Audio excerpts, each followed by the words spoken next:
ಪ್ರವಿಶ್ಯ ಮಮ ವಾಚಮಿಮಾಂ ಪ್ರಸುಪ್ತಾಂ ಸಂಜೀವಯತ್ಯಖಿಲಶಕ್ತಿಧರಸ್ವಧಾಮ್ನಾ ಅನ್ಯಾಂಶ್ಚ ಹಸ್ತಚರಣಶ್ರವಣತ್ವಗಾದೀನ್ ಪ್ರಾಣಾನ್ನಮೋ ಭಗವತೆ ಪುರುಷಾಯ ತುಭ್ಯಂ. ಯಾ ವರ್ಣಪದವಾಕ್ಯಾರ್ಥಗದ್ಯಪದ್ಯಸ್ವರೂಪಿಣಿ ವಾಚಿನರ್ತಯತು ಕ್ಷಿಪ್ರಂ ಮೇಧಾನ್ ದೇವಿ ಸರಸ್ವತಿ. ಹರಲೀಲಾವತಾರಾಯ ಶಂಕರಾಯ ವರೌಜಸೆ ಕೈವಲ್ಯಕಲನಾಕಲ್ಪತರವೇ ಗುರವೇ ನಮಃ. ನಮಃ ಶಾಂತಾಯ ದಿವ್ಯಾಯ ಸತ್ಯಧರ್ಮಸ್ವರೂಪಿಣೆ ಸ್ವಾನಂದಾಮೃತತೃಪ್ತಾಯ ಶ್ರೀಧರಾಯ ನಮೋ ನಮಃ. ಸಚ್ಚಿದಾನಂದರೂಪಾಯ ಭಕ್ತಾನುಗ್ರಹಕಾರಿಣೆ ಆದಿಮಧ್ಯಾಂತಶೂನ್ಯಾಯ ಶ್ರೀಧರಾಯ ನಮೋ ನಮಃ. ನನ್ನ ಅಧ್ಯಾತ್ಮ ಬಂಧುಗಳೇ, ಇವತ್ತಿನ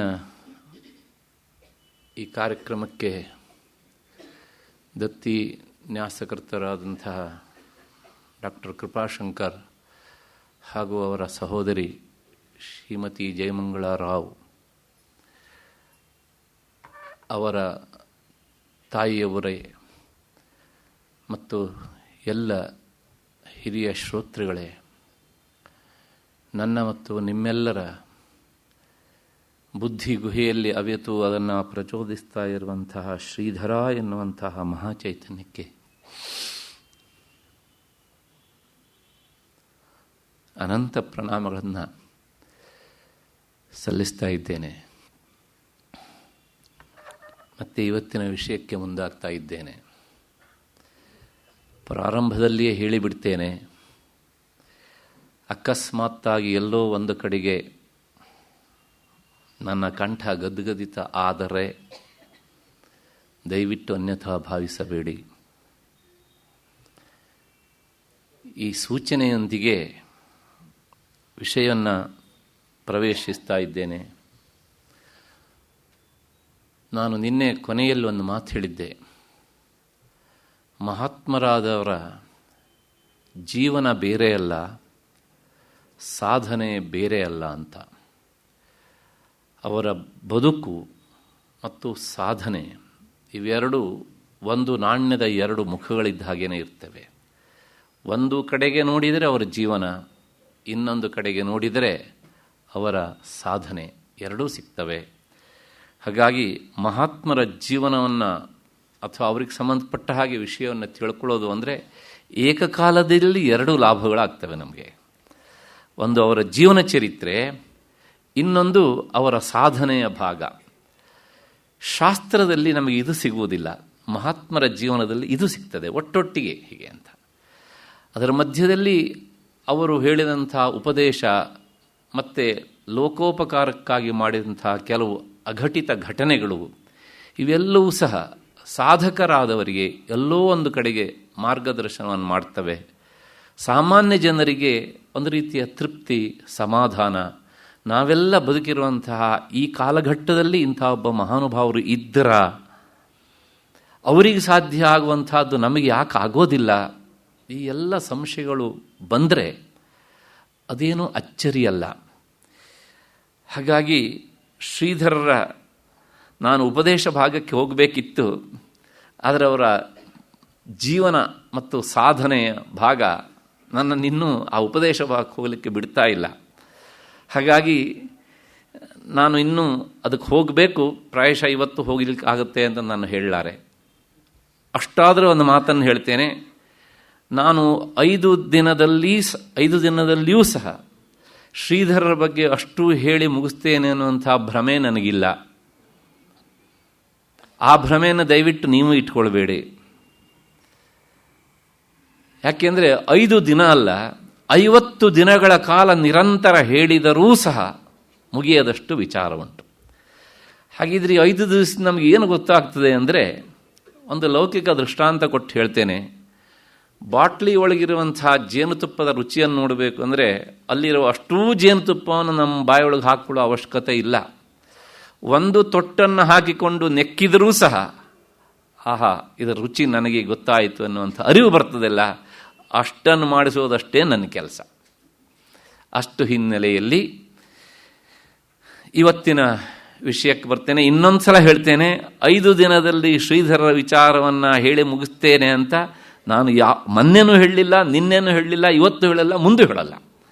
ಏಕೆಂದರೆ ಅದು ಜೀವಮಾನದ ಉದ್ದಕ್ಕೂ ಸಹ ಮತ್ತೆ ಮತ್ತೆ ತಿಳಿದುಕೊಳ್ಳಬೇಕಾದಂತಹ ಪರಬ್ರಹ್ಮ ಸ್ವರೂಪ ವಸ್ತುವಿನ ವಿಚಾರ. ಹಾಗಾಗಿ ಅದು ಕೇವಲ ಶಬ್ದದಿಂದ ಹೇಳಿ ಮುಗಿಸಲಿಕ್ಕೆ ಆಗದೇ ಇರುವಂತಹದ್ದು.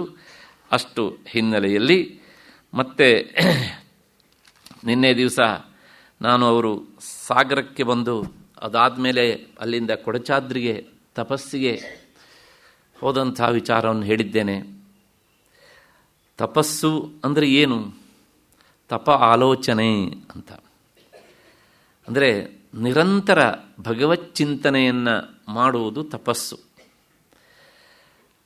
ಆ ತಪಸ್ಸನ್ನು ಮಾಡುವಾಗ ನಿಯಮಗಳು ಹೇಗಿರಬೇಕು ಅಂದರೆ ಹಿತಮಿತ ಮೇಧ್ಯಾಶನಂ ತಪಃ. ಆಹಾರದ ನಿಯಮ ಹಿತವಾಗಿರಬೇಕು, ಮಿತವಾಗಿರಬೇಕು. ಮತ್ತು ಇನ್ಯಾವುದೇ ಲೌಕಿಕ ವಿಷಯಗಳು ಬಂದು ನಮ್ಮ ಮನಸ್ಸನ್ನು ರಾಚಬಾರದು, ಮುಟ್ಟಬಾರದು ಹೀಗೆ ಅಂತ. ಅದಕ್ಕೆ ಒಂದು ಆ ವಿಷಯದ ಮಹತ್ವ, ಇನ್ನೊಂದು ನಾವು ಎಲ್ಲಿ ತಪಸ್ಸನ್ನು ಮಾಡ್ತೇವೆ ಅನ್ನುವಂತಹ ಕುಳಿತುಕೊಳ್ಳುವ ಜಾಗದ ಮಹತ್ವ. ಈ ಹಿನ್ನೆಲೆಯಲ್ಲಿ ಶ್ರೀಧರರು ತಪಸ್ಸಿಗೋಸ್ಕರ ಮತ್ತೆ ಪುನಃ ಸಜ್ಜನಗಡದಲ್ಲಿ ಮಾಡಿದ್ದು ಒಂದಾಯ್ತಲ್ಲ, ಬಂದವರು ಮತ್ತೆ ಅವರು ನೇರವಾಗಿ ಕೊಡಚಾದ್ರಿಗೆ ಹೋದರು. ಅಲ್ಲಿ ಬಹಳಷ್ಟು ತಿಂಗಳ ಕಾಲ ಹೇಳಿದ್ದೇನೆ, ಕೇವಲ ಜಲಪಾನ ಮತ್ತು ಆಗಲೋ ಈಗಲೋ ಕೆಲವು ಧಾನ್ಯಗಳು ಅಷ್ಟನ್ನು ಮಾತ್ರ ಸ್ವೀಕರಿಸ್ತಾ ತಪಸ್ಸನ್ನು ಮಾಡಿದರು. ಅದಾದಮೇಲೆ ಆ ಕೊಡಚಾದ್ರಿ ಅಂದ್ರೇ ಆ ಹೆಸರನ್ನು ಕೇಳಿದರೆ ಕೆಲವು ಜನ ರೋಮಾಂಚನ ಆಗ್ತದೆ. ಅಷ್ಟಂತ ಕ್ರೂರ ಮೃಗಗಳಿರುವಂಥ ಸ್ಥಳ ಅದು. ಪ್ರಕೃತಿ ಮಾತೆಯ ಸ್ವತಃ ಮೈಗೂಡಿ ಬಂದಂಥ ಸ್ಥಳ ಅದು. ಅಂಥ ಜಾಗದಲ್ಲಿ ಹೋಗಲಿಕ್ಕೆ ಜನ ಹೆದರ್ತಾರೆ. ಕೇರಳದ ಬಹಳಷ್ಟು ಜನ ಸಾಧುಗಳಲ್ಲಿ ಬಂದು ತಪಸ್ಸನ್ನು ಮಾಡ್ತಾ ಇರ್ತಾರೆ. ಅಂಥ ಸ್ಥಳದಲ್ಲಿ ಹೋಗಿ ನಿಂತು ತಪಸ್ಸನ್ನು ಮಾಡಿ ಮತ್ತೆ ಅವರು ಬರ್ತಾರೆ. ನಾನು ಮಧ್ಯದಲ್ಲಿ ಎಷ್ಟೋ ವಿಷಯವನ್ನು ಬಿಟ್ಟು ಮುಂದಕ್ಕೆ ಹೋಗ್ತಾ ಇದ್ದೇನೆ. ಏಕೆಂದರೆ 5 ದಿನಗಳಲ್ಲಿ ಏನಾದರೂ ಒಂದಿಷ್ಟು ಹೇಳಲಿಕ್ಕೆ ಸಾಧ್ಯವಾ ಅಂತ ಪ್ರಶ್ನೆಯನ್ನು ಹಾಕ್ಕೊಂಡು ಅಷ್ಟೇ.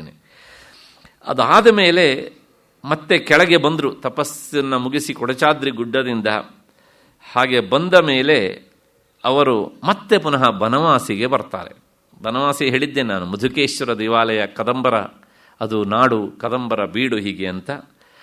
ಅಷ್ಟೊತ್ತಿಗಾಗಲೇ ಆ ಗೋಕರ್ಣದಲ್ಲಿ ಶಿವಭಟ್ರು ಅಂತ ನಾನು ಹೇಳಿದ್ನಲ್ಲ, ಅವರು ಸನ್ಯಾಸವನ್ನು ಸ್ವೀಕಾರ ಮಾಡಿ ಶೀಗೆಹಳ್ಳಿಯ ಶಿವಾನಂದರಿಂದ ಶಂಕರಾನಂದ ಎನ್ನುವಂತಹ ಹೆಸರಿನಿಂದ ಅವರು ಬಂದಿದ್ದರು, ಬನವಾಸಿಯಲ್ಲಿದ್ದರು. ಅವರೊಂದಿಗೆ ಅವರೂ ಸಹ ಗೃಹಸ್ಥರಾಗಿ ಸನ್ಯಾಸವನ್ನು ಸ್ವೀಕಾರ ಮಾಡಿದವರು. ಅವರೊಂದಿಗೆ ಮತ್ತೆ ಅವರ ಒತ್ತಾಸೆಯ ಮೇರೆಗೆ ಶೀಗೆಹಳ್ಳಿಯ ಕಡೆಗೆ ಹೆಜ್ಜೆಯನ್ನು ಹಾಕ್ತಾರೆ. ಒಂದು ಸೂಚನೆಯನ್ನು ಹೇಳಿಬಿಡ್ತೇನೆ, ಶ್ರೀಧರರು ತಮ್ಮ ಪ್ರಯಾಣದಲ್ಲಿ ಬಹಳಷ್ಟು ಸಲ ಅವರು ಕಾಲು ನಡಿಗೆಯಿಂದ ಹೋದದ್ದೇ ಹೆಚ್ಚು.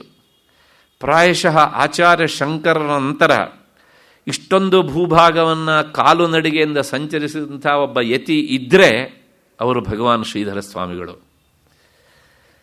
ಹೀಗೆ ಸುದೀರ್ಘ ಕಾಲ ಅವರು ಕಾಲ್ನಡಿಗೆಯಲ್ಲೇ ಪ್ರಯಾಣ ಮಾಡಿದ್ದಾರೆ. ಹಾಗೆ ಹೋಗಬೇಕಿದ್ರೆ ಅವರಿಗೆ ಸಾಕಷ್ಟು ಘರ್ಷಣೆ ಆಗುತ್ತೆ. ವಾಹನದಲ್ಲಿ ಹೋಗೋಣ ಅಂತ, ಎತ್ತಿನ ಗಾಡಿಯಲ್ಲಿ ಹೋಗೋಣ ಅಂತ. ಕೊನೆಗೆ ಶ್ರೀಧರು ಯಾವುದಕ್ಕೂ ಹೋಗೋದಿಲ್ಲ, ನಾನು ಕಾಲ್ನಡಿಗೆಯಲ್ಲೇ ಬರೋದು, ನೀವು ವಾಹನದಲ್ಲಿ ಹೋಗಿ ಹೀಗೆ ಅಂತೇಳಿ. ಹೀಗೆ ಅವರು ಶೀಗೆಹಳ್ಳಿಗೆ ಬರ್ತಾರೆ. ಅಲ್ಲಿ ಮತ್ತೆ ಪುನಃ ಶಿವಾನಂದರ ಸಾನ್ನಿಧ್ಯ. ಶಿವಾನಂದರು ಹಠಯೋಗಿಗಳು ಹೇಳಿದ್ದೇನೆ ನಾನು, ಇವರು ಜ್ಞಾನ ಮಾರ್ಗದಲ್ಲಿ ನಿಂತವರು. ಆ 2 ದಾರಿ ಬೇರೆ ಬೇರೆ ಆದರೂ ಸಹ ಇಬ್ಬರ ಗಮ್ಯ ಡೆಸ್ಟಿನೇಷನ್ ಒಂದೇ. ಹಾಗಾಗಿ ಇವರ ಆಳ ಏನು ಅಂತ ಅವರಿಗೆ ಗೊತ್ತಿತ್ತು ಶಿವಾನಂದರಿಗೆ, ಅವರ ಮಹತ್ವ ಏನು ಅನ್ನೋದು ಶ್ರೀಧರರಿಗೆ ಗೊತ್ತಿತ್ತು. ಹಾಗಾಗಿ ಶ್ರೀಧರಿಗೆ ಅತ್ಯಂತ ಪೂಜ್ಯ ವ್ಯಕ್ತಿಗಳಲ್ಲಿ ಶಿವಾನಂದರು ಒಬ್ಬರಾಗಿದ್ದರು. ಮತ್ತೆ ಮತ್ತೆ ಅವರು ಶೀಗೆಹಳ್ಳಿಗೆ ಹೋಗಿದ್ದಾರೆ. ಅಷ್ಟೇ ಅಲ್ಲ, ಅವರ ಬದುಕಿಗೆ ಸಾಕಷ್ಟು ಬದಲಾವಣೆಯನ್ನು ಕೊಟ್ಟಂತಹ ಸ್ಥಳ ಶೀಗೆಹಳ್ಳಿ. ನಾನು ನಿನ್ನೆ ದಿವಸ ಅದರ ಬಗ್ಗೆ ಹೇಳಿದ್ದೇನೆ. ಅದಾದ ಮೇಲೆ ಆ ಶೀಗೆಹಳ್ಳಿಯಲ್ಲಿ ಕೆಲವು ದಿವಸ ಇದ್ದು ಮುಂದೆ ಅವರು ಹೊನ್ನಾವರ ತಾಲೂಕಿನಲ್ಲಿ ಘೋರೆ ಅಂತ ಒಂದು ಊರುಂಟು. ಅದು ಸಮುದ್ರ ಪ್ರದೇಶ, ಕೋಸ್ಟಲ್ ಏರಿಯಾದ ಒಂದು ಪ್ರದೇಶ. ಅಲ್ಲಿ ಕಲ್ಲು ಬಂಡೆ, ಆ ಬಂಡೆ ಮೇಲೆ ಮೇಲುಗಡೆಗೆ ವಿಶಾಲವಾದಂತಹ ಪ್ರದೇಶ. ಅಲ್ಲಿ ಗೋಪಾಲಕೃಷ್ಣನ ದೇವಸ್ಥಾನ ಉಂಟು. ಅಲ್ಲಿ ಒಂದು ವಿಶೇಷವಾದಂತಹ ಕೊಳ ಅಂದರೆ ಬಾವಿ ಉಂಟು. ಅಲ್ಲಿ ಒಂದು ದೇವಾಲಯವೂ ಉಂಟು. ಅಲ್ಲಿ ಅವರು ಚಾತುರ್ಮಾಸ್ಯ ವ್ರತವನ್ನು ಸ್ವೀಕಾರ ಮಾಡಿದರು. ಒಂದೇ ನೆನಪಿಟ್ಟುಕೊಳ್ಬೇಕು, ಈವರೆಗೂ ಸಹ ಶ್ರೀಧರರಿಗೆ ಇನ್ನೂ ಸನ್ಯಾಸ ಆಗಲಿಲ್ಲ. ನಿಮಗೆ ಸಂಶಯ ಬರ್ತದೆ, ಸನ್ಯಾಸನೇ ಸ್ವೀಕಾರ ಮಾಡದೆ ಚಾತುರ್ಮಾಸ್ಯ ವ್ರತವನ್ನು ಕೈಗೊಳ್ಳಬಹುದಾ ಅಂತ. ಒಂದು ಮಾತು ಹೇಳ್ತೇನೆ, ನಾವೆಲ್ಲವನ್ನೂ ಸಹ ಇಂತಹ ಅಮೂಲ್ಯವಾದ ವಿಚಾರಗಳನ್ನು ಸನ್ಯಾಸಿಗಳು ಮಾತ್ರ ಮಾಡೋದು, ನಮಗೇನೂ ಸಂಬಂಧ ಇಲ್ಲ ಅಂತ ಅವ್ರಿಗೆ ಗುತ್ತಿಗೆ ಕೊಟ್ಟವ್ರಂಗೆ ನಾವು ಮಾತನಾಡ್ತೇವೆ. ಚಾತುರ್ಮಾಸ್ಯವನ್ನು ಗೃಹಸ್ಥರೂ ಮಾಡಬೇಕು. ಇದನ್ನು ಕೇಳಿ ನಮಗೆ ಬೇಸರ ಆಗ್ತದೆ. ಗೃಹಸ್ಥರೂ ಮಾಡಬೇಕು. ಆ ಗೃಹಸ್ಥರು ಮಾಡುವ ಕ್ರಮ ಬೇರೆ, ಸನ್ಯಾಸಿಗಳಾದವರು ಬ್ರಹ್ಮಚಾರಿಗಳಾದವರು ಅದನ್ನು ಆಚರಿಸುವ ಕ್ರಮ ಬೇರೆ. ಶ್ರೀಧರ ಇನ್ನೂ ನೇರವಾಗಿ ಸನ್ಯಾಸ ಗ್ರಹಣ ಮಾಡಲಿಲ್ಲ, ಆದರೆ ಅವರಿನ್ನೂ ಬ್ರಹ್ಮಚರ್ಯ ಆಶ್ರಮದಲ್ಲೇ ಇದ್ದರು. ಹಾಗಾಗಿ ಅವರು ಸಹ ಅಲ್ಲಿ ಆ ಘೋರೆಯಲ್ಲಿ ಚಾತುರ್ಮಾಸ್ಯ ವ್ರತವನ್ನು ಅವರು ಕೈಗೊಂಡರು ಗೋಪಾಲಕೃಷ್ಣನ ಸನ್ನಿಧಿಯಲ್ಲಿ. ಅದನ್ನು ಮುಗಿಸ್ಕೊಂಡೆ ಮತ್ತೆ ಪುನಃ ಶೀಗೆಹಳ್ಳಿಗೆ ಬರ್ತಾರೆ. ಆ ಶೀಗೆಹಳ್ಳಿಗೆ ಎಷ್ಟು ಸಲ ಬಂದರು ಅಂತ ಲೆಕ್ಕ ಇಲ್ಲ ಅದಕ್ಕೆ. ಯಾಕೆಂದರೆ ಅವರನ್ನು ಎಳಿತಾ ಇರುವಂಥ ಒಂದು ಮಹಾ ತೇಜಪುಂಜ ಅಲ್ಲಿ ಉಂಟು ಅಷ್ಟೇ.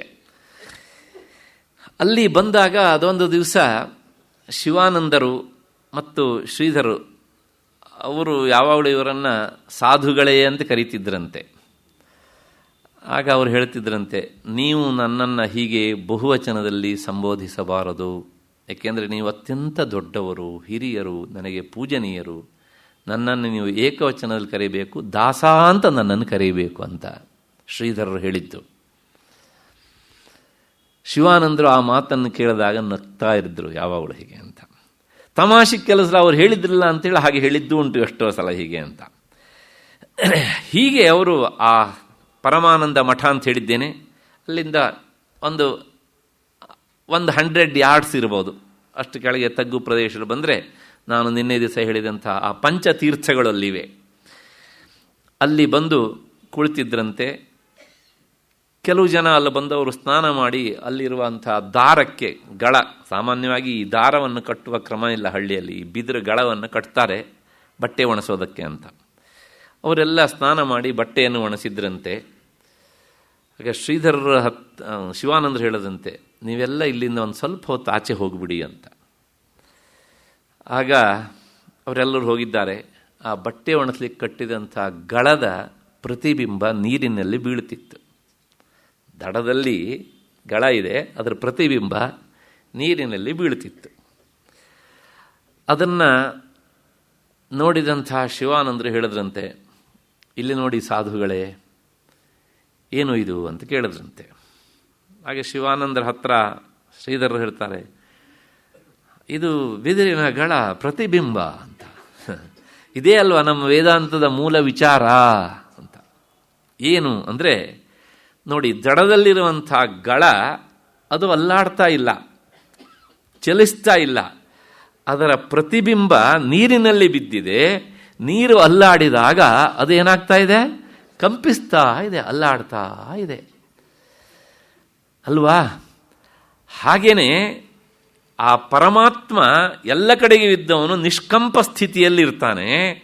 ಅವನ ಪ್ರತಿಬಿಂಬ ಅಂತಃಕರಣದಲ್ಲಿ ಆದಾಗ ಜೀವಾತ್ಮ ಅಂತ ಕರೆಸ್ಕೊಳ್ತಾನಲ್ಲ, ಆ ಅಂತಃಕರಣದ ಕಂಪನದಿಂದ, ಅದರ ಚಲನೆಯಿಂದ ಈ ಜೀವಾತ್ಮನೂ ಸಹ ಚಲಿಸಿದಂತೆ ಕಾಣ್ತಾನೆ.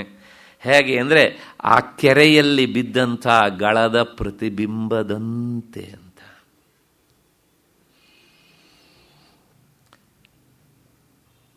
ಶ್ರೀಧರರು ಜ್ಞಾನ ಮಾರ್ಗವನ್ನೇ ಅವಲಂಬಿಸಿದರಾದ್ದರಿಂದ ಇದೆಲ್ಲ ವೇದಾಂತದ ಪ್ರಕ್ರಿಯೆ ಹಿನ್ನೆಲೆಯಲ್ಲಿ ಬರುವಂಥ ಮಾತುಗಳು. ಆಗ ಶ್ರೀಧರರು ಹೇಳ್ತಾರೆ, ತನಗದು ಗೊತ್ತಿದ್ರೂ ಸಹ ಮಹಾತ್ಮ ಲೋಕಕ್ಕೆ ಒಂದು ಪಾಠ, ಮಹಾತ್ಮರ ಕಣ್ಣಿಗೆ ಎಲ್ಲ ಕಡೆಗೂ ವೇದಾಂತವೇ ಕಾಣುತ್ತದೆ ಅನ್ನೋದಕ್ಕೆ ನೀವೇ ಉದಾಹರಣೆ ಅಂತಾರೆ. ಶ್ರೀಧರಿಗೆ ಅದು ಗೊತ್ತಿಲ್ಲ ಅಂತಲ್ಲ, ಅಥವಾ ಶ್ರೀಧರರಿಗೆ ಶಿವಾನಂದರಿಗೆ ಆ ವಿಷಯ ವಸ್ತು ಅಂತನೂ ಅಲ್ಲ. ಆದರೆ ಒಂದು ಸಾಮಾನ್ಯ ಜನರಿಗೆ ಕಾಣದೇ ಇರುವಂಥ ವಿಶೇಷ ದೃಷ್ಟಿ ಆ ಯೋಗಿಗಳ ಕಣ್ಣಿಗೆ, ವೇದಾಂತ ದೃಷ್ಟಿ ಇರುವವರಿಗೆ ಎಲ್ಲ ಕಡೆಗೂ ಅದು ಕಾಣುತ್ತದೆ ಅನ್ನೋದಕ್ಕೆ. ಇದನ್ನು ವೇದಾಂತವೇ ಹೇಳುತ್ತೆ. ನಾನು ಪದೇ ಪದೇ ಹೇಳ್ತಿರ್ತೇನೆ ಇದನ್ನು. ಒಂದು ಮಡಕೆಯನ್ನಿಟ್ಟರೆ ಮಡಕೆ ಒಳಗಡೆ ಇರುವಂಥ ಸ್ಪೇಸ್ ಇದೆಯಲ್ಲ, ಆ ಮಡಕೆಯನ್ನು ಎತ್ಕೊಂಡು ಬಂದರೆ ಆ ಸ್ಪೇಸ್ ಇಲ್ಲಿಗೆ ಬಂದ ಹಾಗೆ ಕಾಣುತ್ತೆ. ಆದ್ರೆ ವಾಸ್ತವಿಕವಾಗಿ ಅದು ಬರುತ್ತಾ? ಇಲ್ಲ, ಯಾಕೆಂದರೆ ಅದು ಇಲ್ಲಿ ಬರೋಕ್ಕಿಂತ ಮೊದಲೇ ಆ ಸ್ಪೇಸ್ ಅಲ್ಲಿ ಉಂಟು.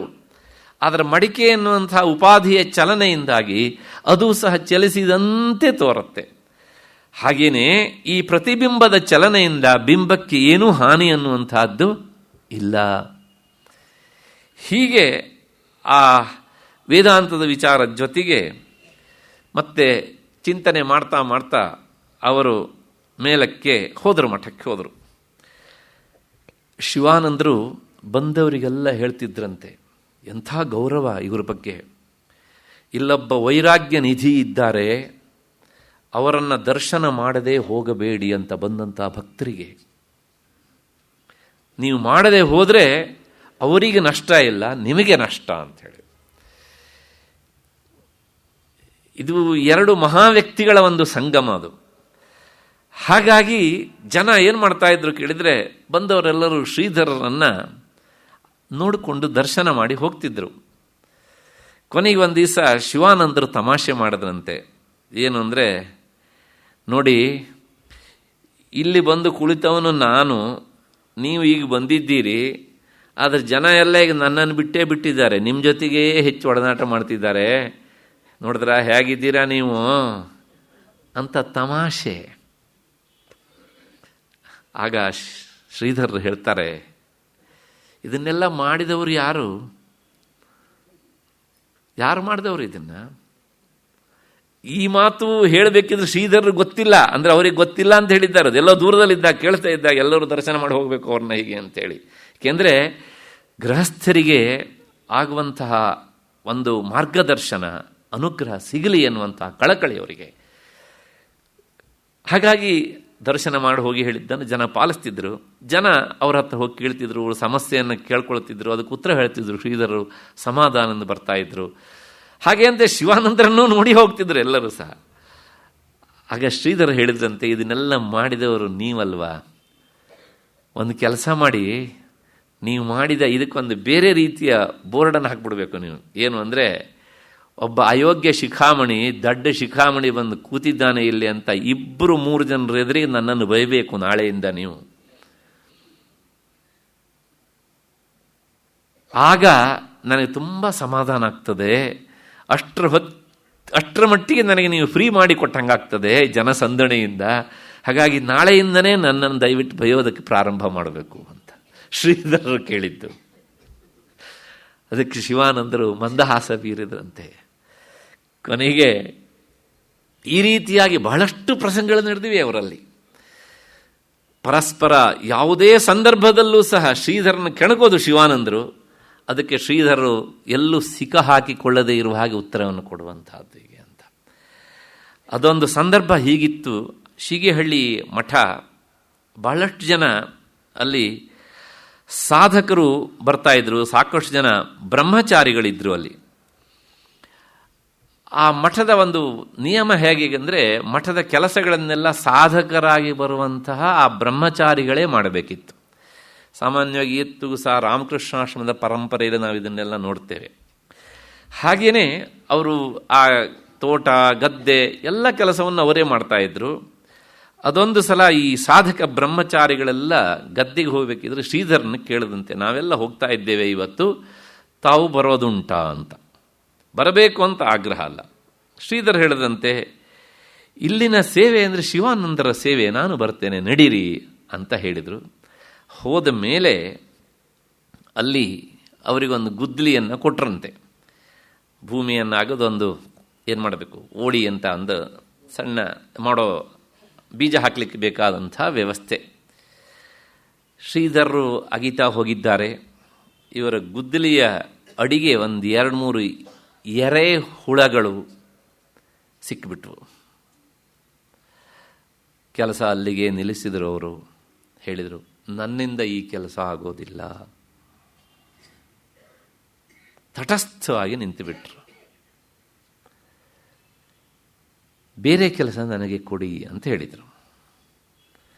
ಬೇರೆ ಕೆಲಸ ಯಾವುದು ಕೊಡಬೇಕು ಅಂತ ವಿಚಾರ ಮಾಡಿದ ತಕ್ಷಣ ಹೇಳಿದ್ರಂತೆ, ಹಾಗಿದ್ರೆ ಇನ್ನೊಂದು ಹೊಲದಲ್ಲಿ ಆಲೆಮನೆ ನಡೀತಾ ಇದೆ. ಆಲೆಮನೆ ಅಂದರೆ ಗೊತ್ತೇ ನಿಮಗೆ, ಕಬ್ಬನ್ನು ಅರೆದು ರಸವನ್ನು ತೆಗೆದು ಬೆಲ್ಲವನ್ನಾಗಿ ಮಾಡುವ ಪ್ರಕ್ರಿಯೆ. ಆಗ ಶ್ರೀಧರರು ಅಲ್ಲಿಗೆ ಹೋಗಿ ಆ ಆಲೆಮನೆ ಒಲೆಗೆ ಕಟ್ಟಿಗೆಯನ್ನು ಹೊತ್ತುಕೊಂಡು ಬಂದು ಹಾಕಿದ್ದಾರೆ. ಗೋಕರ್ಣದ ಅಷ್ಟಬಂಧದಲ್ಲಿ ಅವರು ಮಾಡಿದ ಕೆಲಸ ಇಟ್ಟಿಗೆಯನ್ನು ಹೊತ್ತಿದ್ರು, ಇಲ್ಲಿ ಆಲೆಮನೆಗೆ ಕಟ್ಟಿಗೆಯನ್ನು ಹೊತ್ತರು. ಆ ಜ್ಞಾನಿಗಳಾದವರು ಯಾವ ಕೆಲಸವನ್ನೂ ಮಾಡೋದಕ್ಕೂ ಸಹ ಹಿಂದೇಟು ಹಾಕುವುದಿಲ್ಲ. ಆದರೆ ಯಾವ ಕೆಲಸದಲ್ಲಿ ಹಿಂಸೆ ಇದೆಯೋ ಅದನ್ನು ಮಾತ್ರ ಮಾಡಲಿಕ್ಕೆ ಹೋಗಲ್ಲ. ಈ ಸಂದರ್ಭ ಬಂದಾಗ ನನಗೊಂದು ಘಟನೆ ನೆನಪಾಗತ್ತೆ. ನಿನ್ನೇನು ಆ ಮಹಾನುಭಾವ ಬಂದಿದ್ದ ಇಲ್ಲಿ, ಜಡಭರತ. ಅವನು ಆ ಸಿಂಧು ದೇಶದ ರಾಜ ರಹುಗುಣ ವೇದಾಂತ ಶ್ರವಣಕ್ಕೆ ಹೋಗುವಾಗ ಇಕ್ಷುಮತಿ ನದಿಯ ತಟದಲ್ಲಿ ಕುಳಿತಿದ್ದ. ಅವನು ಆ ಪಲ್ಲಕ್ಕಿಯನ್ನು ಹೊರುವಂಥ, ಅವನು ಕುಂಡಿಸ್ಕೊಂಡು ಹೊತ್ಕೊಂಡು ಹೋಗ್ತಾ ಇರುವಂಥ ಪಲ್ಲಕ್ಕಿಯನ್ನು ಹೊರುತ್ತಾ ಇರುವಂಥ ಬೋವಿಗಳು ಇವನನ್ನು ನೋಡಿದ್ರಂತೆ. ಒಬ್ಬ ಹುಡುಗ ಲಟ್ಟಾಗಿದ್ದಾನೆ, ಯಾಕೆ ಇವನನ್ನು ಈ ಪಲ್ಲಕ್ಕಿ ಹೊರುವ ಕೆಲಸಕ್ಕೆ ಉಪಯೋಗಿಸಿಕೊಳ್ಳಬಾರದು ಅಂತ ಆಲೋಚನೆ ಮಾಡಿ ಅವನನ್ನು ಕರ್ಕೊಂಡು ಬಂದರು. ಕರ್ಕೊಂಡು ಬಂದು ಅವನ ಹೆಗಲ ಮೇಲೆ ಈ ಪಲ್ಲಕ್ಕಿಯ ಕೊಂಬನ್ನು ಇರಿಸಿದರು. ನಡಿ ಅಂತ ಹೇಳಿದರು, ನಡೆದ. ಒಳಗಡೆ ಇರುವಂಥ ರಾಜ ಪುಸ್ತಕ ನೋಡ್ತಾ ಇದ್ದ ಅಂತ ಕಾಣುತ್ತೆ. ಇದು ಯಾವುದೋ ಗೊತ್ತಾಗಲಿಲ್ಲ ಅವನಿಗೆ. ಆದರೆ ಎಲ್ಲ ಕಡೆಗೂ ಪರಬ್ರಹ್ಮ ವಸ್ತುವನ್ನೇ ನೋಡ್ತಾ ಇರುವಂಥ ಜಡಭರತ ಏನು ಮಾಡ್ತಿದ್ದ, ದಾರಿಯಲ್ಲಿ ಹೆಜ್ಜೆಯನ್ನು ಹಾಕಬೇಕಿದ್ರೆ ಒಂದು ಇರುವೆ ಕಂಡ್ರೆ ಸಾಕು, ಇಷ್ಟೆತ್ರ ಜಿಗಿತಿದ್ದ. ತನ್ನ ಹೆಗಲ ಮೇಲೆ ಪಲ್ಲಕ್ಕಿಯ ಕೊಂಬಿದೆ, ಅದರೊಳಗೊಬ್ಬ ರಾಜ ಇದ್ದಾನೆ ಎನ್ನುವ ಪರಿವಿಲ್ಲ ಅವನಿಗೆ. ಅವನಿಗೆ ಕಾಣುವುದು ಚೈತನ್ಯ ವಸ್ತು ಮಾತ್ರ. ಹಾಗೆ ಜಿಗಿದಾಗ ಒಳಗಡೆ ಇರುವಂಥ ರಾಜನ ಕಥೆ ಏನಾಯಿತು ಲೆಕ್ಕ ಹಾಕ್ಕೊಳ್ಳಿ. ಇದು ಒಂದು ಸಲ ಅಲ್ಲ, 2 ಸಲ. ಏನೇ ಇವನು ಕಾಲಿಡೋ ಜಾಗದಲ್ಲಿ ಒಂದು ಚಲಿಸುವ ಕ್ರಿಮಿ ಕೀಟ ಕಂಡಾಗ ಜುಮ್ಮಂತಿತ್ತು ಅವನ ಮೈ ಮೇಲಕ್ಕೆ ಜಿಗಿತಿದ್ದ. ರಾಜನಿಗೆ ರಹುಗುಣನಿಗೆ ಸಾಕಾಗಿ ಹೋಯಿತು. ಒಂದು ರೀತಿಯ ಈ ಹಂಡೆ ಒಳಗಡೆಗೆ ಸಣ್ಣ ವಸ್ತುವನ್ನು ಹಾಕಿ ತಿರ್ಸ್ದಂಗೆ ಆಗಿಬಿಟ್ಟ ಅವನು. ತಕ್ಷಣ ಬಾಯಿಗೆ ಬಂದ ಹಾಗೆ ಮಾತನಾಡ್ತಾನೆ. ಯದ್ಯಪಿ ಅವನು ಈಗಾಗಲೇ ವೇದಾಂತ ಚಿಂತನೆಯನ್ನು ಮಾಡಿದವನು, ಉಪಾಸಿತ ವೃದ್ಧೋಪಿ ರಾಜ ರಹುಗುಣ. ಶುಕಾಚಾರ್ಯರ ಮಾತು. ಈಗಾಗಲೇ ಸಾಕಷ್ಟು ಜ್ಞಾನಗಳನ್ನು ಸೇವೆ ಮಾಡಿದ್ದಾನೆ. ಆದ್ರೂ ಸಹ ಎಲ್ಲೋ ಒಂದು ಕಡೆಗೆ ಅವನು ವೇದಾಂತ ವಿಚಾರ ಪ್ರಾಮಾಣಿಕವಾಗಿ ಬಂದಿಲ್ಲ. ಇವನಿಂದ ಅವನಿಗೆ ಸಿಗಬೇಕಿತ್ತಲ್ಲ, ಅದಕ್ಕೋಸ್ಕರನೇ ಪ್ರಾಯಶಃ ಇವರಿಬ್ಬರ ಸಂಬಂಧ ಏರ್ಪಟ್ಟಿದೆ ಅಂತ ಅವನನ್ನು ನಿಂದಿಸಿದ. ಅರೇ ತ್ವಂ ಜೀವನ್ ಮೃತೋಸಿ ಅಂತ ಹೇಳಿ ಶುರು ಮಾಡಿದ. ಮೊದಲು 2 ಸಲ ಹೇಳಿದಾಗ ಅವನೇನು ಕಿವಿ ಮೇಲೆ ಹಾಕ್ಕೊಳ್ಳಲಿಲ್ಲ, ಕೇಳಲೇ ಇಲ್ಲ ಇವನು ಹೇಳಿದ್ದವನಿಗೆ. ಅವನ ಅಂತರ್ಮುಖಿಯಾಗಿದ್ದ. ಕೊನೆಗೆ ಬಾಯಿಗೆ ಬಂದ ಹಾಗೆ ಬೈದಾಗ ಆವಾಗ ಪ್ರತಿಕ್ರಿಯಿಸಲಿಕ್ಕೆ ಶುರು ಮಾಡ್ತಾನೆ ಹೀಗೆ ಅಂತ. ಆ ಕಥೆ ಮುಂದಕ್ಕೆ ಹೋಗುತ್ತೆ, ಬೇಡ ನಮಗೆ. ಯಾಕೆ ಹೇಳಿದೆ ಕೇಳಿದರೆ, ಆ ಜ್ಞಾನಿಗಳಾದವರ ನಡೆ ಎಲ್ಲ ಎಷ್ಟು ಸಮಾನ ಅನ್ನೋದನ್ನು ನೋಡಿ. ಇಲ್ಲಿ ಎರೆಹುಳು ಕಂಡು ಅದು ಚಡಪಡಿಸೋದನ್ನು ನೋಡಿ ಶ್ರೀಧರರು ನನ್ನಿಂದ ಈ ಕೆಲಸ ಆಗೋಲ್ಲ ಅಂದರು. ಅಲ್ಲವನು ಆಗೋಲ್ಲ ಅಂತ ಹೇಳಲಿಲ್ಲ, ಇವನನ್ನು ಅಲ್ಲಾಡಿಸ್ಬಿಟ್ಟ ಅಷ್ಟೇನೆ. ಹೀಗೆ ಅವರ ನಡೆ ಎಲ್ಲ ಕಡೆಗೂ ಸಹ ಸಮಾನವಾಗಿರುತ್ತದೆ. ಮತ್ತು ಇನ್ನೊಂದು ಸಲ ಏನಾಯಿತು ಅಂದರೆ, ಶಿವಾನಂದರು ಮತ್ತು ಶ್ರೀಧರರು ಇಬ್ಬರು ಒಂದು ಕಡೆಗೆ ಕುಳಿತಿದ್ದರು. ಮಾತನಾಡ್ತಾ ಮಾತನಾಡ್ತಾ ಎದ್ದು ಬಂದು ಆ ಕೆರೆಯ ದಡಕ್ಕೆ ಬಂದರು. ಬಂದು ನೋಡುವಾಗ ಇವರ ಮೈ ಮೇಲೆ ಒಂದು ಇರುವೆ ಹರಿತಾ ಇತ್ತಂತೆ. ತಕ್ಷಣ ಹೇಳಿದರು, 5 ನಿಮಿಷ ಬರ್ತೇನೆ ನಾನು ಅಂಥೇಳಿ ಶ್ರೀಧರರು ಅಲ್ಲಿಂದ ಎದ್ದರು. ಎದ್ದು ಹೋಗಿ ಅವರು ಎಲ್ಲಿ ಕುಳಿತಿದ್ರೋ ಅದೇ ಜಾಗಕ್ಕೆ ಹೋಗಬೇಕು ಅಂಥೇಳಿ ತೀರ್ಮಾನ ಮಾಡಿ ಹೋಗಿ ಇರುವೆಯನ್ನು ಬಿಟ್ಟು ಬಂದರು. ಶಿವಾನಂದರು ಕೇಳ್ತಾರೆ, ಏನಾಯಿತು ಅಂತ. ಇನ್ನೇನಿಲ್ಲ, ನಾನು ನೀವು ಅಲ್ಲಿ ಕುಳಿತಿದ್ವಿ, ಗೊತ್ತಿಲ್ಲದೆ ನನ್ನ ಮೈಯನ್ನು ಏರಿತು ಇರುವೆ, ಅದರ ಮಕ್ಕಳು, ಅದರ ಸಂತತಿ ಈ ತಾಯಿ ಇರುವೆಯನ್ನು ಕಳ್ಕೊಂಡು ಎಷ್ಟು ಪಶ್ಚಾತ್ತಾಪಪಟ್ಟೋ, ಎಷ್ಟು ದುಃಖನ ಅನುಭವಿಸ್ತವೋ. ಈ ಇರುವೆ ನನ್ನ ಮೈ ಮೇಲೆ ಹರಿತಾ ಹರಿತಾ ತನ್ನ ಮಕ್ಕಳನ್ನು ಹುಡುಕಾಡುವ ಪರಿಸ್ಥಿತಿಯನ್ನು ಕಂಡು ನನ್ನ ಹೃದಯ ಕರಗಿ ಹಾಗಾಗಿ ಆ ತಾಯಿಯ ಮಕ್ಕಳನ್ನು ಅಗಲಿಸಬಾರದು ಅಂಥೇಳಿ ಆ ಇರುವೆಯನ್ನು ನಾವು ಎಲ್ಲಿ ಕುಳಿತಿದ್ದೋ ಅದೇ ಜಾಗದಲ್ಲಿರುವಂತಹ ಅದರ ಬಿಲಕ್ಕೆ ಸೇರಿಸಿ ಬಂದೆ. ಶಿವಾನಂದರು ಹೇಳಿದ ಮಾತು, ನಿಮಗೆ ಇಷ್ಟು ದಿವಸ ನಾನು ಸಾಧುಗಳೇ ಅಂತಿದ್ದೆ, ದಾಸ ಅಂತಿದ್ದೆ. ಇಲ್ಲಪ್ಪ, ನಿಜವಾಗಿ ನಿಮ್ಮನ್ನು ನಾನು ಕರಿಬೇಕೆದ್ದು ದಯಾನಂದ ಅಂತ ಕರಿಬೇಕು ಹೀಗೆ ಅಂತ. ಈ ಮಾತು ನಾನು ಅವತ್ತು ಹೇಳಿದ್ದೆ, ಪಾಂಡಿತ್ಯಂ ನಿರ್ವಿದ್ಯ ಬಾಲ್ಯೇನ ತಿಷ್ಠಾಸೇತ್. ಪಾಂಡಿತ್ಯವನ್ನು ಗಳಿಸು, ಜ್ಞಾನವನ್ನು ಗಳಿಸು, ಹೃದಯವನ್ನು ಮೃದು ಮಾಡಿಕೋ, ಮುಗ್ಧತೆಯನ್ನು ಬೆಳೆಸಿಕೋ ಅಂತ ಉಪನಿಷತ್ತು ಹೇಳುತ್ತೆ. ಅದನ್ನು ಯಥಾರ್ಥವಾಗಿ ನಾವು ಶ್ರೀಧರ ನಡೆಯಲ್ಲಿ ಕಾಣ್ತೇವೆ. ಅಂದ ಮಾತ್ರಕ್ಕೆ ಶ್ರೀಧರರಿಗೆ ಬಹಳಷ್ಟು ವಿಷಯಗಳು ಗೊತ್ತಿದ್ರೂ ಸಹ ಗೊತ್ತಿಲ್ಲದೇ ಇರುವ ಹಾಗೆ ಇರ್ತಾ ಇದ್ರು. ಅದೊಂದು ಸಲ ಒಂದು ಘಟನೆ ನಡೀತು. ಶ್ರೀಧರರಿಗೆ ಬಹಳಷ್ಟು ಜನ ಭಕ್ತರಿದ್ದರು. ಆ ಭಕ್ತರಲ್ಲಿ ವಯಸ್ಸಿನ ನಿರ್ಬಂಧ ಇಲ್ಲ, ಜಾತಿಯ ನಿರ್ಬಂಧ ಇಲ್ಲ, ಲಿಂಗದ ನಿರ್ಬಂಧ ಇಲ್ಲ, ಪ್ರದೇಶದ ನಿರ್ಬಂಧ ಇಲ್ಲ. ನೊಂದವರು ಎಲ್ಲರೂ ತಂಡೋಪತಂಡವಾಗಿ ಅವರ ಹತ್ರ ಬರ್ತಿದ್ರು. ಈ ಘಟನೆ ಆದದ್ದು ಶಿವಾನಂದರು ಮುಕ್ತರಾದ ಮೇಲೆ, ಸುಮಾರು 1.5-2 ವರ್ಷ ಆದಮೇಲೆ ಮತ್ತೆ ಪುನಃ ಅವರು ಶೀಗೆಹಳ್ಳಿಗೆ ಬರ್ತಾರೆ. ಆ ಶೀಗೆಹಳ್ಳಿಯಲ್ಲಿದ್ದಾಗ ಈ ಘಟನೆ, ಮುಂದೆ ನಾನು ಹೇಳುವ ಘಟನೆ ನಡೀತು ಅಂತ ಉಲ್ಲೇಖ ಮಾಡ್ತಾರೆ. ಒಮ್ಮೆ ಒಬ್ಬಾತ ರೇಂಜರ್, ಫಾರೆಸ್ಟ್ ಡಿಪಾರ್ಟ್ಮೆಂಟ್ ಇಲ್ಲಿವರು, ಆತ ಮುಸ್ಲಿಂ ಆಗಿದ್ದ. ಅವನು ಶ್ರೀಧರರ ದರ್ಶನಕ್ಕೆ ಬಂದಂತೆ. ಶ್ರೀಧರರ ದರ್ಶನ ಆಯಿತು. ಅವ್ರನ್ನ ಕಂಡ ತಕ್ಷಣ ಗೋಳೋ ಅಂತ ಅಳೋದಕ್ಕೆ ಪ್ರಾರಂಭ ಮಾಡಿದ. ಶ್ರೀಧರರು ಸುಮ್ಮನೆ ಕುಳಿತಿದ್ರು.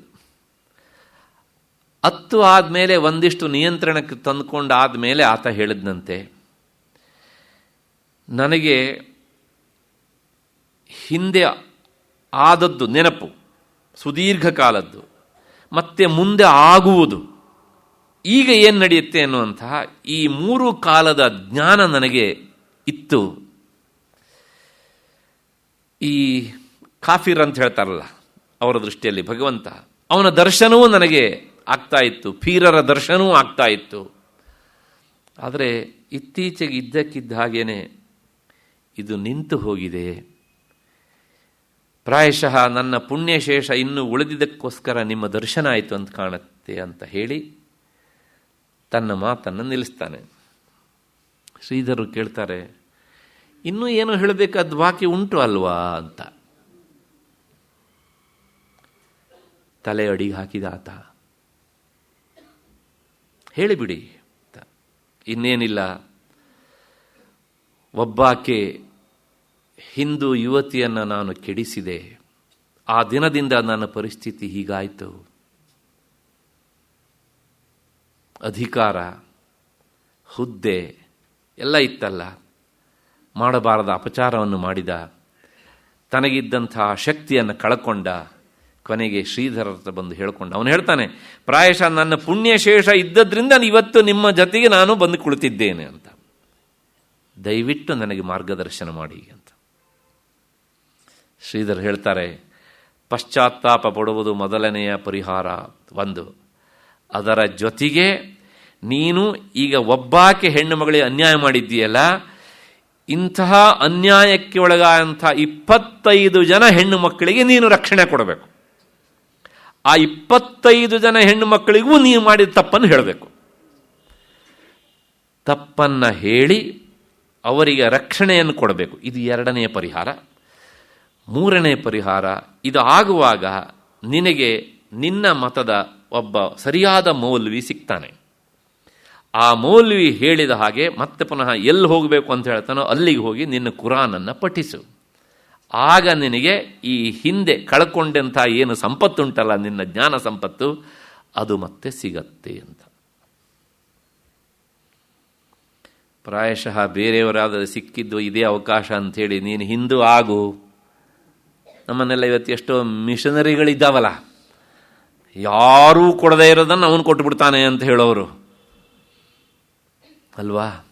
ನೋಡಿ, ನೀನು ನಿನ್ನ ಧರ್ಮದಲ್ಲಿಯೇ ಇರು, ಭಗವಂತನನ್ನು ಹೀಗೆ ಆರಾಧಿಸು, ನಿನಗೆ ಒಳಿತಾಗ್ತದೆ ಅಂತ. ಆಮೇಲೆ ಅವನು ಹೀಗೆ ಮಾಡಿದ. ಮತ್ತೆ ಪುನಃ ಅವರನ್ನು ಕಂಡು ತನ್ನ ಈ ಬದಲಾವಣೆಯನ್ನು ಹೇಳಿಕೊಂಡ ಎನ್ನುವಂಥದ್ದು ಸಹ ದಾಖಲು ಸಿಗ್ತದೆ. ಹೀಗೆ ಅವರ ಆ ಒಂದೊಂದೇ ಘಟನೆಯನ್ನು ನಾವು ನೋಡ್ತಾ ಹೋದರೆ ಅದು ಅದ್ಭುತವಾದಂತಹ ಪ್ರಸಂಗ. ಕೊನೆಗೆ ಶ್ರೀಧರರು ಮತ್ತೆ ಪುನಃ ಶೀಗಿಹಳ್ಳಿ, ನಾನು ಮುಂದಿನ ಘಟನೆ ಹೇಳಿದ್ದೇನೆ, ಹಿಂದಿನ ಘಟನೆ ಹೋಗಬೇಕು ಮತ್ತೆ ಪುನಃ. ಅದೊಂದು ದಿವಸ ಅವರು ಶಿವಾನಂದರ ಜೊತೆಗೆ ಶೀಗಿಹಳ್ಳಿಯ ಮಠದಲ್ಲಿ ಚಿಂತನೆ ಮಾತನಾಡ್ತಾ ಇದ್ದರು. ಆಗ ತಕ್ಷಣ ಶಿವಾನಂದರು ಅಂತರ್ಮುಖಿಗಳಾದ್ರಂತೆ. ಅವರು ಹೇಳ್ತಾರೆ, ಸಾಧುಗಳೇ, ಇವತ್ತು ಒಳ್ಳೆಯ ದಿವಸ, ನನಗಿನ್ನು ಕಾಲವನ್ನು ನಿರೀಕ್ಷಣೆ ಮಾಡಲಿಕ್ಕೆ ಸಾಧ್ಯ ಇಲ್ಲ. ಶುಭಸ್ಯ ಶೀಘ್ರಂ, ಇವತ್ತೇ ನಾನು ನಿಮಗೆ ಸನ್ಯಾಸ ಕೊಡಲೇಬೇಕು, ನಡೀರಿ ಅಂಥೇಳಿ ಆ ಕೆರೆಯ ದಡಕ್ಕೆ ಕರ್ಕೊಂಡು ಹೋಗ್ತಾರೆ. ಅಲ್ಲಿ ಹೇಳ್ತಾರೆ ಅವರು, ನಾನು ನಿಮಗೆ ಇವತ್ತು ದೀಕ್ಷೆಯನ್ನು ಕೊಡ್ತೇನೆ, ಆದರೆ ಮುಂದೆ ಒಂದು ದಿವಸ ನಿಮಗೆ ಸಮರ್ಥರ ಪರಂಪರೆಯ ಕ್ರಮದಂತೆ ಇದೇ ಜಾಗದಲ್ಲಿ ಸನ್ಯಾಸ ಆಗುತ್ತೆ. ಮತ್ತೆ ನಾನು ಕೊಡುವುದು ಆಂಶಿಕವಾದಂಥ ಸನ್ಯಾಸ ದೀಕ್ಷೆ.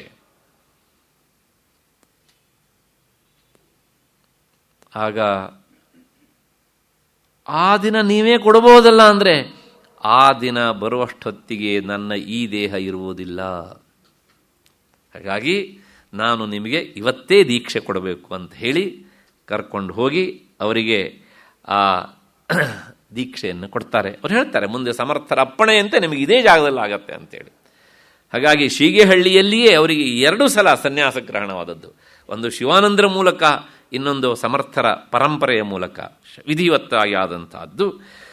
ಅಷ್ಟು ಹಿನ್ನೆಲೆಯಲ್ಲಿ ಆ 2ನೇ ಸನ್ಯಾಸ ಆದದ್ದು ಅವರಿಗೆ ಮುಂದೆ 19/11/1142 ಚಿತ್ರಭಾನು ಸಂವತ್ಸರ ವಿಜಯದಶಮಿ ಸೋಮವಾರ ಉಷಃಕಾಲ ಬೆಳಗ್ಗೆ 9 ಗಂಟೆಗೆ ಆ ಎಲ್ಲ ಧಾರ್ಮಿಕ ವಿಧಿವಿಧಾನಗಳು ಮುಕ್ತಾಯಗೊಂಡು ಶಾಸ್ತ್ರೋಕ್ತ ವಿಧಿಯಂತೆ ಅವತ್ತವರು ಸನ್ಯಾಸ ಗ್ರಹಣವನ್ನು ಮಾಡಿದರು. ಅದೇ ಜಾಗದಲ್ಲಿ, ಆ ಶಿವತೀರ್ಥ ಅಂತ ನಾನು ಹೇಳಿದ್ದೇನಲ್ಲ, ಆ ಶಿವತೀರ್ಥದಲ್ಲಿ ಬಹಳ ಅದ್ಭುತವಾದಂಥ ಒಂದು ಪ್ರಸಂಗ ಅದು.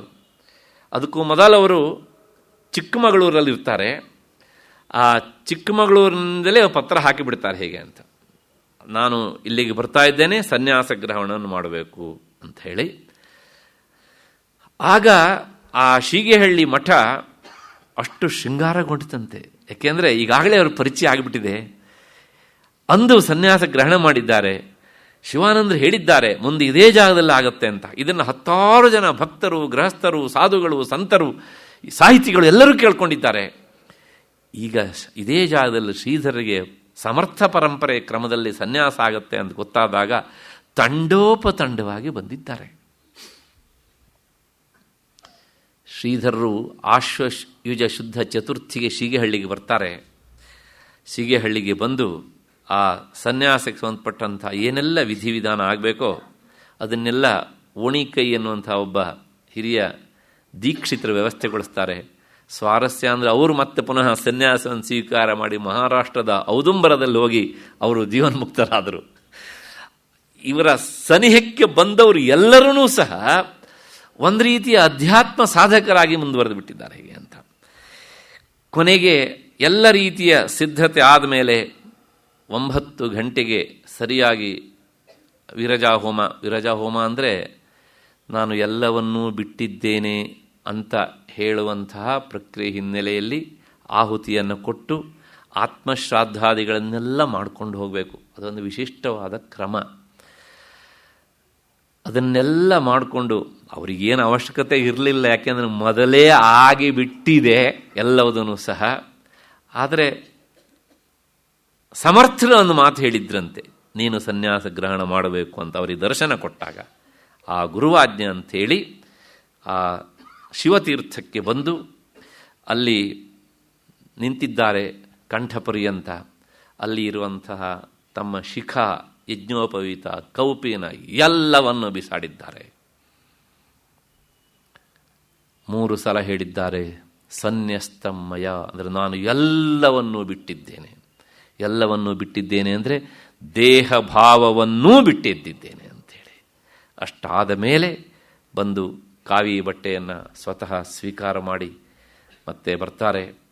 ಮೇಲಕ್ಕೆ ಬಂದಾದ ಮೇಲೆ ಸಾಮಾನ್ಯವಾಗಿ ಇದಾದ ಮೇಲೆ ಅವರಿಗೆ ಆ ಪ್ರಣವ ಮತ್ತು ಮಹಾವಾಕ್ಯಗಳ ಉಪದೇಶವನ್ನು ಮಾಡ್ತಾರೆ. ಮಹಾವಾಕ್ಯ ಅಂದರೆ ನಾನು ಪದೇ ಪದೇ ಈ ವೇದಿಕೆಯಲ್ಲಿ ಹೇಳಿದ್ದೇನೆ, ಛಾಂದೋಗ್ಯ ಉಪನಿಷತ್ತಿನಿಂದ ಒಂದು ತತ್ವಮಸಿ ಅಂತ, ಇನ್ನೊಂದು ಪ್ರಜ್ಞಾನಂ ಬ್ರಹ್ಮ ಅಂತ ಐತರೇಯ ಉಪನಿಷತ್ತಿಂದ, ಇನ್ನೊಂದು ಅಹಂ ಬ್ರಹ್ಮಾಸ್ಮಿ ಅನ್ನುವಂಥದ್ದು ಅದು ಬೃಹದಾರಣ್ಯಕ ಉಪನಿಷತ್ತಿನಿಂದ, ಮತ್ತು ಹೀಗೆ ಅಯಮಾತ್ಮ ಬ್ರಹ್ಮ ಅಂತ ಮಾಂಡೂಕ್ಯ ಉಪನಿಷತ್ತಿನಿಂದ.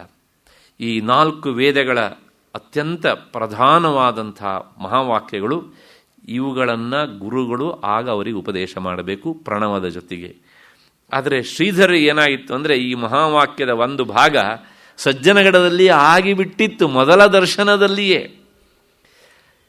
ಇದಾದ ಮೇಲೆ ಅದಾಗಬೇಕಲ್ಲ ಅಂತ ನೀವ್ಯಾರೋ ಹೇಳಿದರೆ ಅದಕ್ಕೂ ಶಾಸ್ತ್ರ ಒಂದು ಸಮಾಧಾನ ಹೇಳುತ್ತೆ. ವಾಸ್ತವಿಕವಾಗಿ ಅವರಿಗೆ ಸನ್ಯಾಸದ ಅವಶ್ಯಕತೆಯೇ ಇರಲಿಲ್ಲ. ಯಾಕೆಂದರೆ ಸ್ವಯಂ ಸಿದ್ಧರು ಆ ವಿಷಯದೊಳಗೆ. ಅವರು ನಿಸ್ತ್ರೈಗುಣ್ಯೇ ಪಥಿ ವಿಚರತಾಂ ಕೋ ವಿಧಿ ಕೋ ನಿಷೇಧ. ಆ ನಿರ್ಗುಣ ನಿರಾಕಾರ ತತ್ವದಲ್ಲಿ ಸಂಚರಿಸುವಂತಹ ಅವರಿಗೆ ಇದು ವಿಧಿ ನಿಷೇಧ, ಇದು ಮಾಡಬೇಕಾದದ್ದು ಇದು ಮಾಡಬಾರದು ಅಂತ ಹೇಳಬೇಕಾದವರು ಯಾರು? ಕೊನೆಗೆ ಆ ಸನ್ಯಾಸ ಗ್ರಹಣವನ್ನು ಮಾಡಿದ ಮೇಲೆ 2 ವಿಷಯಕ್ಕೆ ಸಂಬಂಧಪಟ್ಟ ಹಾಗೆ ಅಲ್ಲಿನ ಜನ ಸಂಶಯವನ್ನು ವ್ಯಕ್ತಪಡಿಸ್ತಾರೆ. ಅವರಿಗೆ ಹೊಸ್ತಿದು. ಏಕೆಂದರೆ ಸಾಮಾನ್ಯವಾಗಿ ಗುರುವಾದವನು ಅವರಿಗೆ ದೀಕ್ಷೆ ಕೊಡಬೇಕು. ಅಲ್ಲಿ ಹಾಗಲ್ಲ. ಶ್ರೀಧರ ವಿಷಯದಲ್ಲಿ ಯಾರೂ ಇಲ್ಲ, ಸ್ವತಃ ಅವರೇ ಸ್ವೀಕರಿಸಿಬಿಟ್ಟಿದ್ದಾರೆ ಈಗ ಅಂತ. ಮೊದಲನೇ ವಿಚಾರ, ಒಬ್ಬ ಸನ್ಯಾಸಾಶ್ರಮಕ್ಕೆ ಒಳಪಡುವವನು ತನ್ನ ಪೂರ್ವಾಶ್ರಮದ ಹೆಸರನ್ನು ಬಿಟ್ಟು ಬೇರೆ ಹೆಸರನ್ನು ಇಟ್ಕೊಳ್ಬೇಕು. ಅದನ್ನು ಯೋಗಪಟ್ಟ ಅಂತ ಕರೀತಾರೆ. ಈಗ ಶ್ರೀಧರಿಗೆ ಏನು ಹೆಸರನ್ನು ಇಡಬೇಕು ಅಂತ ಅವರು ಹುಟ್ಟಿದಾಗಲೇ ಮೋಕ್ಷ ಶ್ರಿಯಂ ಧರತೀತಿ ಶ್ರೀಧರ ಅಂತ ಆಗಿಬಿಟ್ಟಿದೆ ಹೇಗೆ ಅಂತ. ಆಗ ಶ್ರೀಧರರು ಹೇಳ್ತಾರೆ, ಆಚಾರ್ಯ ಶಂಕರರು ಮಠ ಪರಂಪರೆಯನ್ನು ಪ್ರಾರಂಭ ಮಾಡಿ ಆದಮೇಲೆ ಅಲ್ಲಿ ಯೋಗಪಟ್ಟದ ಕ್ರಮದ ಒಂದು ವ್ಯವಸ್ಥೆ ಆಗಿದೆ. ಹಾಗಾಗಿ ನಾನು ಯಾವುದೇ ಮಠಕ್ಕೆ ಒಳಪಡದೇ ಇರುವವನು ನಂಬರ್ 1. ಎರಡನೇದಾಗಿ ಈ ಪರಂಪರೆಯನ್ನು ಮಾಡಿಕೊಟ್ಟಂಥ ನಮ್ಮ ಪ್ರಾಚೀನ ಪರಂಪರೆಯನ್ನು ಕಂಡಾಗ ಆಚಾರ್ಯ ಶಂಕರರಿಗೆ ಇಟ್ಟ ಹೆಸರು ಶಂಕರ ಅಂತಾನೆ. ಅದಾದಮೇಲೆ ಅವರು ಸನ್ಯಾಸ ಗ್ರಹಣ ಮಾಡಿದ ಮೇಲೂ ಸಹ ಅವರಿಗೆ ಅದೇ ಹೆಸರೇ ಉಳಿದಿದೆ, ಇನ್ನೇನೊಂದು ಹೆಸರು ಬದಲಾವಣೆ ಆಗಲಿಲ್ಲ. ಅವರ ಶಿಷ್ಯರ ಅಂಥ ಪದ್ಮಪಾದರಿಗೂ ಅದೇ ಹೆಸರಿದೆ, ಸುರೇಶ್ವರರಿಗೂ ಇದೇ ಹೆಸರು ಬಂದಿದೆ, ಮತ್ತು ಎಷ್ಟೋ ಜನ ಅವಧೂತರಿಗೆ ಅಂಥದ್ದು ಹಾಗಾಗಿ ಹೆಸರುಗಳಿವೆ. ಜಡಭರತ ಇದ್ದಾನೆ, ದೂರ್ವಾಸ ಇದ್ದಾನೆ ಅಂತೆಲ್ಲ ಉದಾಹರಣೆ ಕೊಟ್ಟು, ಹಾಗಾಗಿ ಇನ್ನೊಂದು ಯೋಗ ಪಟ್ಟದ ಅವಶ್ಯಕತೆ ಇಲ್ಲ ಅಂತ ಸಾರಿಬಿಟ್ರು. ಅದಾದ ಮೇಲೆ ಸಾಮಾನ್ಯವಾಗಿ ಸನ್ಯಾಸ ಗ್ರಹಣ ಮಾಡುವಾಗ ಅವ್ರ ಕೈಯಲ್ಲಿ ಒಂದು ಯೋಗ ದಂಡ ಅನ್ನೋದು ಇರ್ತದೆ, ಅದು ಜ್ಞಾನದಂಡ. ಹಾಗಾಗಿ ಅದರ ಅವಶ್ಯಕತೆಯೂ ನನಗಿಲ್ಲ ಅಂತ ಹೇಳಿದರು. ಈ 2ಕ್ಕೂ ಸಮಾಧಾನವನ್ನು ಹೇಳಿ ಅವರು ಸನ್ಯಾಸ ಗ್ರಹಣವನ್ನು ಮಾಡಿ ಅಂದಿನಿಂದ ಪೂರ್ತಿ ಸನ್ಯಾಸಿಗಳಾದರು. ಅದಕ್ಕೂ ಮುನ್ನ ಅವರು ಎಲ್ಲೂ ಸಹ ಬ್ರಹ್ಮಚಾರಿಗಳಾಗಿದ್ದಾಗ ಫೋಟೋವನ್ನು ತೆಗೆದುಕೊಂಡಂಥ ದಾಖಲು ಇಲ್ಲ. ಒಂದೇ ಒಂದು ಚಿಕ್ಕಮಗಳೂರಿನಲ್ಲಿ ಮಂಜುನಾಥ ಅಯ್ಯರ್ ಎನ್ನುವಂಥವರ ಮನೆಯಲ್ಲಿ ಅಲ್ಲಿಂದ ಹೊರಟು ಬರುವಾಗ, ಇಲ್ಲಿಗೆ ವರದಹಳ್ಳಿಗೆ ಬರುವಾಗ, ಸೀಗೆಹಳ್ಳಿಗೆ ಬರುವಾಗ ಅವರ ಬೇಡಿಕೆಗೆ ಹೋಗುಟ್ಟು ಅವರ ಮನೆಯ ಆ ಹೆಬ್ಬಾಗಿಲಿನಲ್ಲಿ ನಿಂತು ಒಂದೇ ಒಂದು ಫೋಟೋ ತೆಗೆಸ್ಕೊಂಡಿದ್ದು ಉಂಟು. ಅದೇ ಪ್ರಾಯಶಃ ಉತ್ತರ ಕನ್ನಡದ ಎಲ್ಲರ ಮನೆಯ ದೇವರ ಪೀಠದಲ್ಲೂ ವಿರಾಜಮಾನವಾಗಿರುವಂಥದ್ದಿಗೆ ಅಂತ. ಮತ್ತೆ ಆ ಚಿಕ್ಕಮಗಳೂರಿನ ಒಂದು ಸಂದರ್ಭವನ್ನು ನಾನು ಹೇಳಿಬಿಡಬೇಕು. ಸನ್ಯಾಸ ಗ್ರಹಣಕ್ಕಿಂತ ಮೊದಲು, ಇದು ಸಹ 1942ನೇ ಇಸ್ವಿಯಲ್ಲಿ ಗ್ರಹಣ ಮಾಡಿದ್ದು 40 ಆಶ್ವೀಜ ಮಾಸದಲ್ಲಿ. ಇದು ಇನ್ನು ಸುಮಾರು ಜನವರಿ ಫೆಬ್ರವರಿ ಮಾಸದಲ್ಲಿ ಅವರಿಗೆ ಆರೋಗ್ಯ ತಪ್ಪಿಬಿಡಿತು. ಆರೋಗ್ಯ ತಪ್ಪಿದ್ದು ಗೊತ್ತಾದಾಗ ಸಾಕಷ್ಟು ಜನ ಅವರ ಶಿಷ್ಯರು ಗುರುಗಳನ್ನು ಆರೈಕೆ ಮಾಡೋದಕ್ಕೆ ಅಂತ ಬಂದರು. ಬೊಂಬೈಯಿಂದ ಒಬ್ಬ ಪ್ರಸಿದ್ಧ ಡಾಕ್ಟರ್ ಹಜಾರಿ ಅಂತ ಅವರ ಹೆಸರು, ಅವರು ಬಂದು ನೋಡಿದರು. ಇಲ್ಲ, ನಾನು ನಿಮ್ಮನ್ನು ಬೊಂಬೈ ಕರ್ಕೊಂಡು ಹೋಗಿ ಎಲ್ಲ ಆರೈಕೆ ಮಾಡ್ತೇನೆ, ನನ್ನ ಜೊತೆ ನೀವು ಬರಲೇಬೇಕು ಅಂಥೇಳಿ ಹಠ ಹಿಡಿದ್ರು ಅವರು. ಆಗ ಅಷ್ಟೊತ್ತಿಗೆ ಏನಾಯಿತು ಅಂದರೆ, ಚಿಕ್ಕಮಗಳೂರಿನ ಮಂಜುನಾಥ್ ಅಯ್ಯರ್ ಅನ್ನೋರು ತಕ್ಷಣ ಅಲ್ಲಿಗೆ ಬರ್ತಾರೆ ಗುರುಗಳನ್ನು ನೋಡೋದಕ್ಕೆ ಅಂತ. ಅವರು ಶ್ರೀಧರ ಪರಮ ಭಕ್ತರು, ಅವರ ವಂಶ ಉದ್ಧಾರ ಆದದ್ದೇ ಶ್ರೀಧರರಿಂದ ಎನ್ನುವಂಥ ಭಾವನೆ ಅವರಿಗಿತ್ತು. ಹಾಗಾಗಿ ಅವರು ಹೇಳ್ತಾರೆ, ಇಲ್ಲ, ನೀವು ಚಿಕಿತ್ಸೆಯನ್ನು ಬೇಕಿದ್ರೆ ಕೊಡಿ, ಆರೈಕೆ ಮಾತ್ರ ನಾನೇ ಮಾಡೋದು, ಕರ್ಕೊಂಡು ಹೋಗಿ ಅಂಥೇಳಿ ಅವ್ರನ್ನ ಏನು ಮಾಡಿದರೂ ಕೇಳದೆ ವಾಹನದಲ್ಲಿ ಕೂರಿಸಿಕೊಂಡು ಚಿಕ್ಕಮಗಳೂರಿಗೆ ಅವ್ರನ್ನ ಕರ್ಕೊಂಡು ಹೋಗ್ತಾರೆ. ಅವರು ಕಾಫಿ ಎಸ್ಟೇಟ್ ಓನರ್ ಅವರು. ಅಲ್ಲಿ ಒಂದು 3-4 ತಿಂಗಳ ಕಾಲ ಅವರು ವಿಶ್ರಾಂತಿಯನ್ನು ಮಾಡ್ತಾಯಿದ್ರು, ಆರೈಕೆ ಮಾಡ್ತಾಯಿದ್ರು ಅವರೆಲ್ಲರೂ ಸಹ. ಅದರ ಮಧ್ಯದಲ್ಲಿ ಏನಾಯಿತು ಅಂದರೆ, ದಾಸನವಮಿ ಬಂದುಬಿಡ್ತು. ದಾಸನವಮಿ, ಮಾಘ ಮಾಸದ ಕೃಷ್ಣ ಪಕ್ಷದ ನವಮಿ ದಾಸನವಮಿ. ಅದು ಅತ್ಯಂತ ಪ್ರಶಸ್ತವಾದಂಥ ದಿನ. ಸಮರ್ಥ ರಾಮದಾಸರ ಒಂದು ಆರಾಧನೆ ಮಾಡಲೇಬೇಕಾದಂಥದ್ದು. ಶ್ರೀಧರರ ಅನಾರೋಗ್ಯದ ಮಧ್ಯದಲ್ಲೂ ಇದು ಆಗಲೇಬೇಕು ಅಂತ ಅವರು ಹೇಳಿದರು. ಅದರ ಜೊತೆಗೆ ನಿರಂತರ ಉಪನ್ಯಾಸವನ್ನು, ಪ್ರವಚನವನ್ನು ಕೊಡ್ತಾಯಿದ್ರು ಅವರು. ತಾನು ಬಂದಂಥ ವಿಷಯವನ್ನು ಯಾರಿಗೂ ತಿಳಿಸಬಾರದು ಎನ್ನುವಂತಹ ನಿಯಮ ಇದ್ರೂ ಸಹ ಜನರು ಆಗಾಗ ಬರೋದಕ್ಕೆ ಶುರು ಮಾಡಿದರು. ಅದರ ಮಧ್ಯದಲ್ಲಿ ಅಲ್ಲಿ ಇನ್ನೊಂದು ಘಟನೆ ನಡೀತು. ಅಲ್ಲೊಬ್ಬರು ವೈದ್ಯರಿದ್ದಂತೆ ಚಿಕ್ಕಮಗಳೂರಿನಲ್ಲಿ. ಅವರು ಮಂತ್ರಾಲಯದ ರಾಘವೇಂದ್ರ ಸ್ವಾಮಿಗಳ ಪರಮ ಭಕ್ತರು.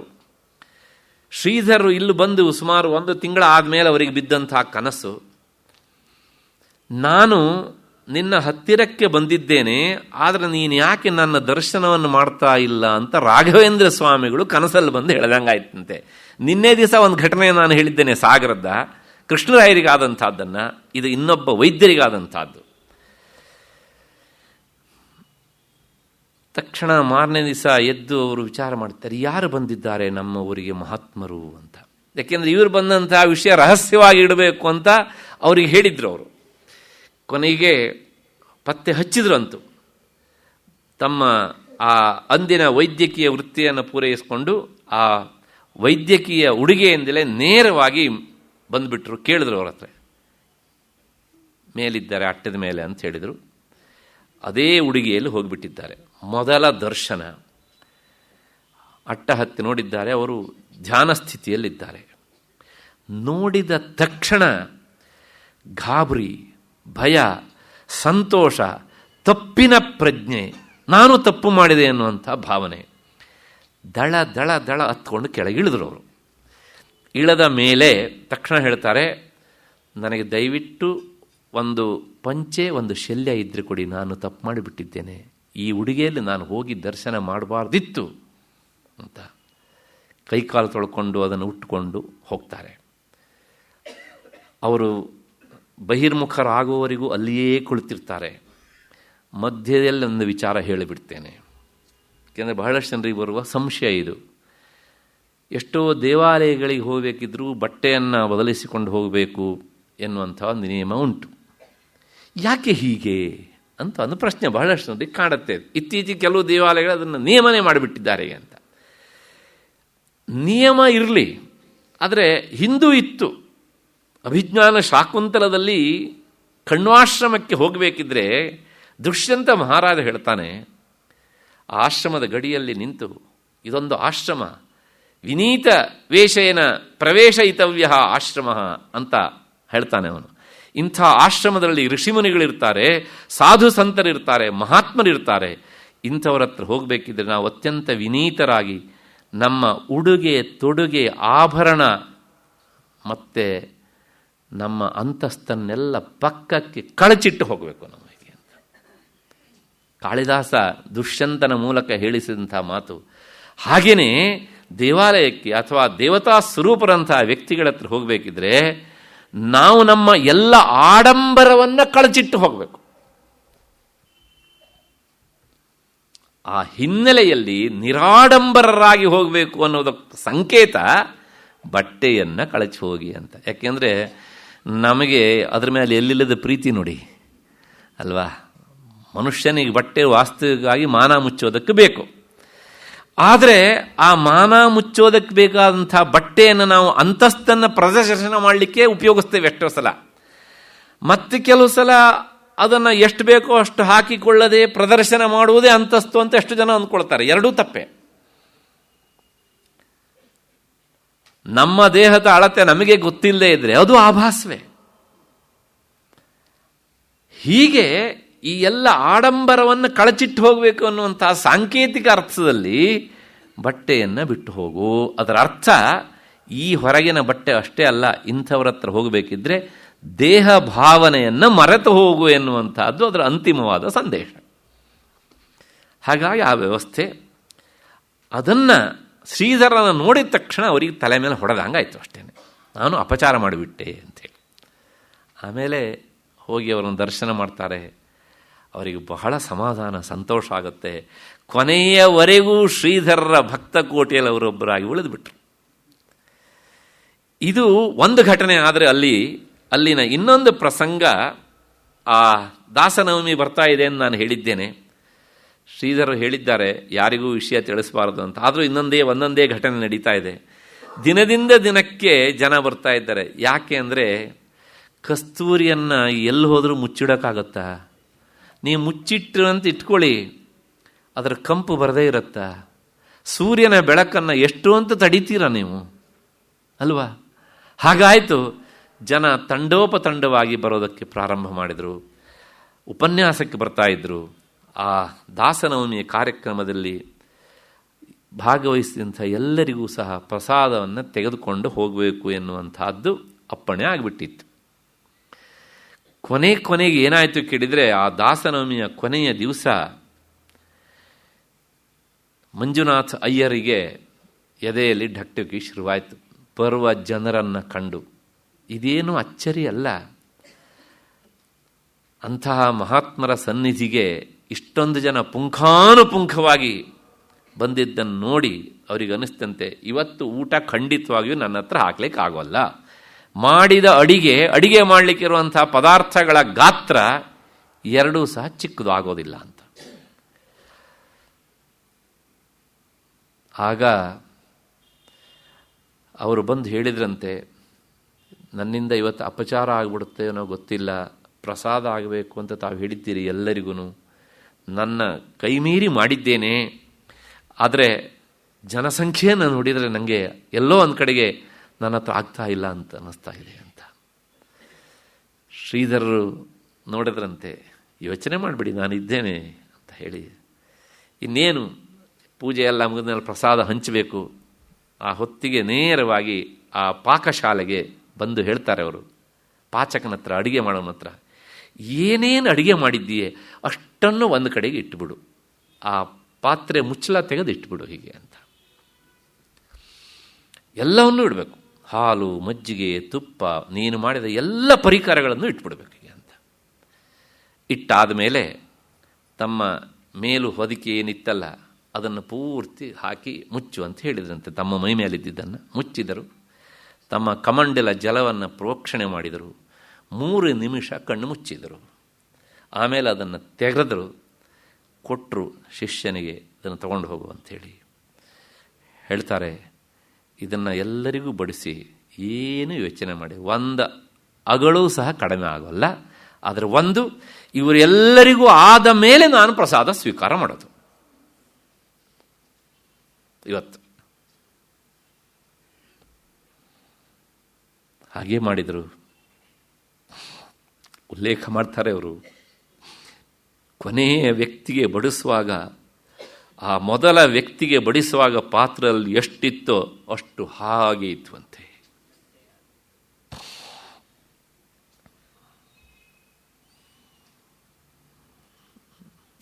ಇದೇನು ಅಚ್ಚರಿಯಲ್ಲ. ಇವರಿಂದಲೇ ಮಾರ್ಗದರ್ಶನವನ್ನು ಪಡೆದು ಕೊಳಗಿ ಬೀಸಲ್ಲಿ ಸಹಜಾನಂದ ಅವಧೂತರು ಅಂತ ಇದ್ರು. ಅವ್ರ ವಿಷಯ ಮುಂದೆ ಬರುತ್ತೆ. ಅವರು ಆಂಜನೇಯನ ಉಪಾಸಕರು, ಶ್ರೀಧರನ ಗುರುಗಳು ಅಂತ ಭಾವಿಸಿದ್ರು ಅವರು ಸನ್ಯಾಸ ಸ್ವೀಕಾರ ಮಾಡಿದ್ದು ಬೇರೆ, ಶ್ರೀಧರರ ಶಿಷ್ಯರ ಹತ್ರ ಬೇರೆಯವ್ರ ಹತ್ರ ಸ್ವೀಕಾರ ಮಾಡ್ತಾರೆ. ಅವ್ರ ವಿಷಯವನ್ನು ಆಮೇಲೆ ಹೇಳ್ತೇನೆ ಮತ್ತೆ ಪುನಃ.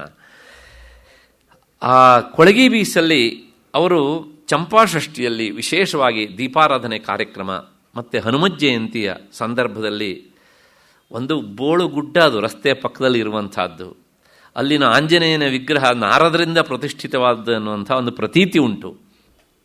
ಅವರು ಆಂಜನೇಯನ ಉಪಾಸಕರಾಗಿದ್ದರು. ಆ ಆಂಜನೇಯನ್ ಹನುಮತ್ ಜಯಂತಿಯ ಸಂದರ್ಭದಲ್ಲಿ ಆ ಕಾಲದಲ್ಲಿ 35-40,000 ಜನ ಸೇರ್ತಾ ಇದ್ರು ಅಲ್ಲಿ. ಆಗ ಇದೇ ಸಮಸ್ಯೆ. ಕೊಪ್ಪರಿಗೆಯಲ್ಲಿ ಅನ್ನವನ್ನು ಬೇಯಿಸಿದ್ದನ್ನು ನಾನು ನೋಡಿದ್ದೇನೆ ನನ್ನ ಬಾಲ್ಯದಲ್ಲಿ.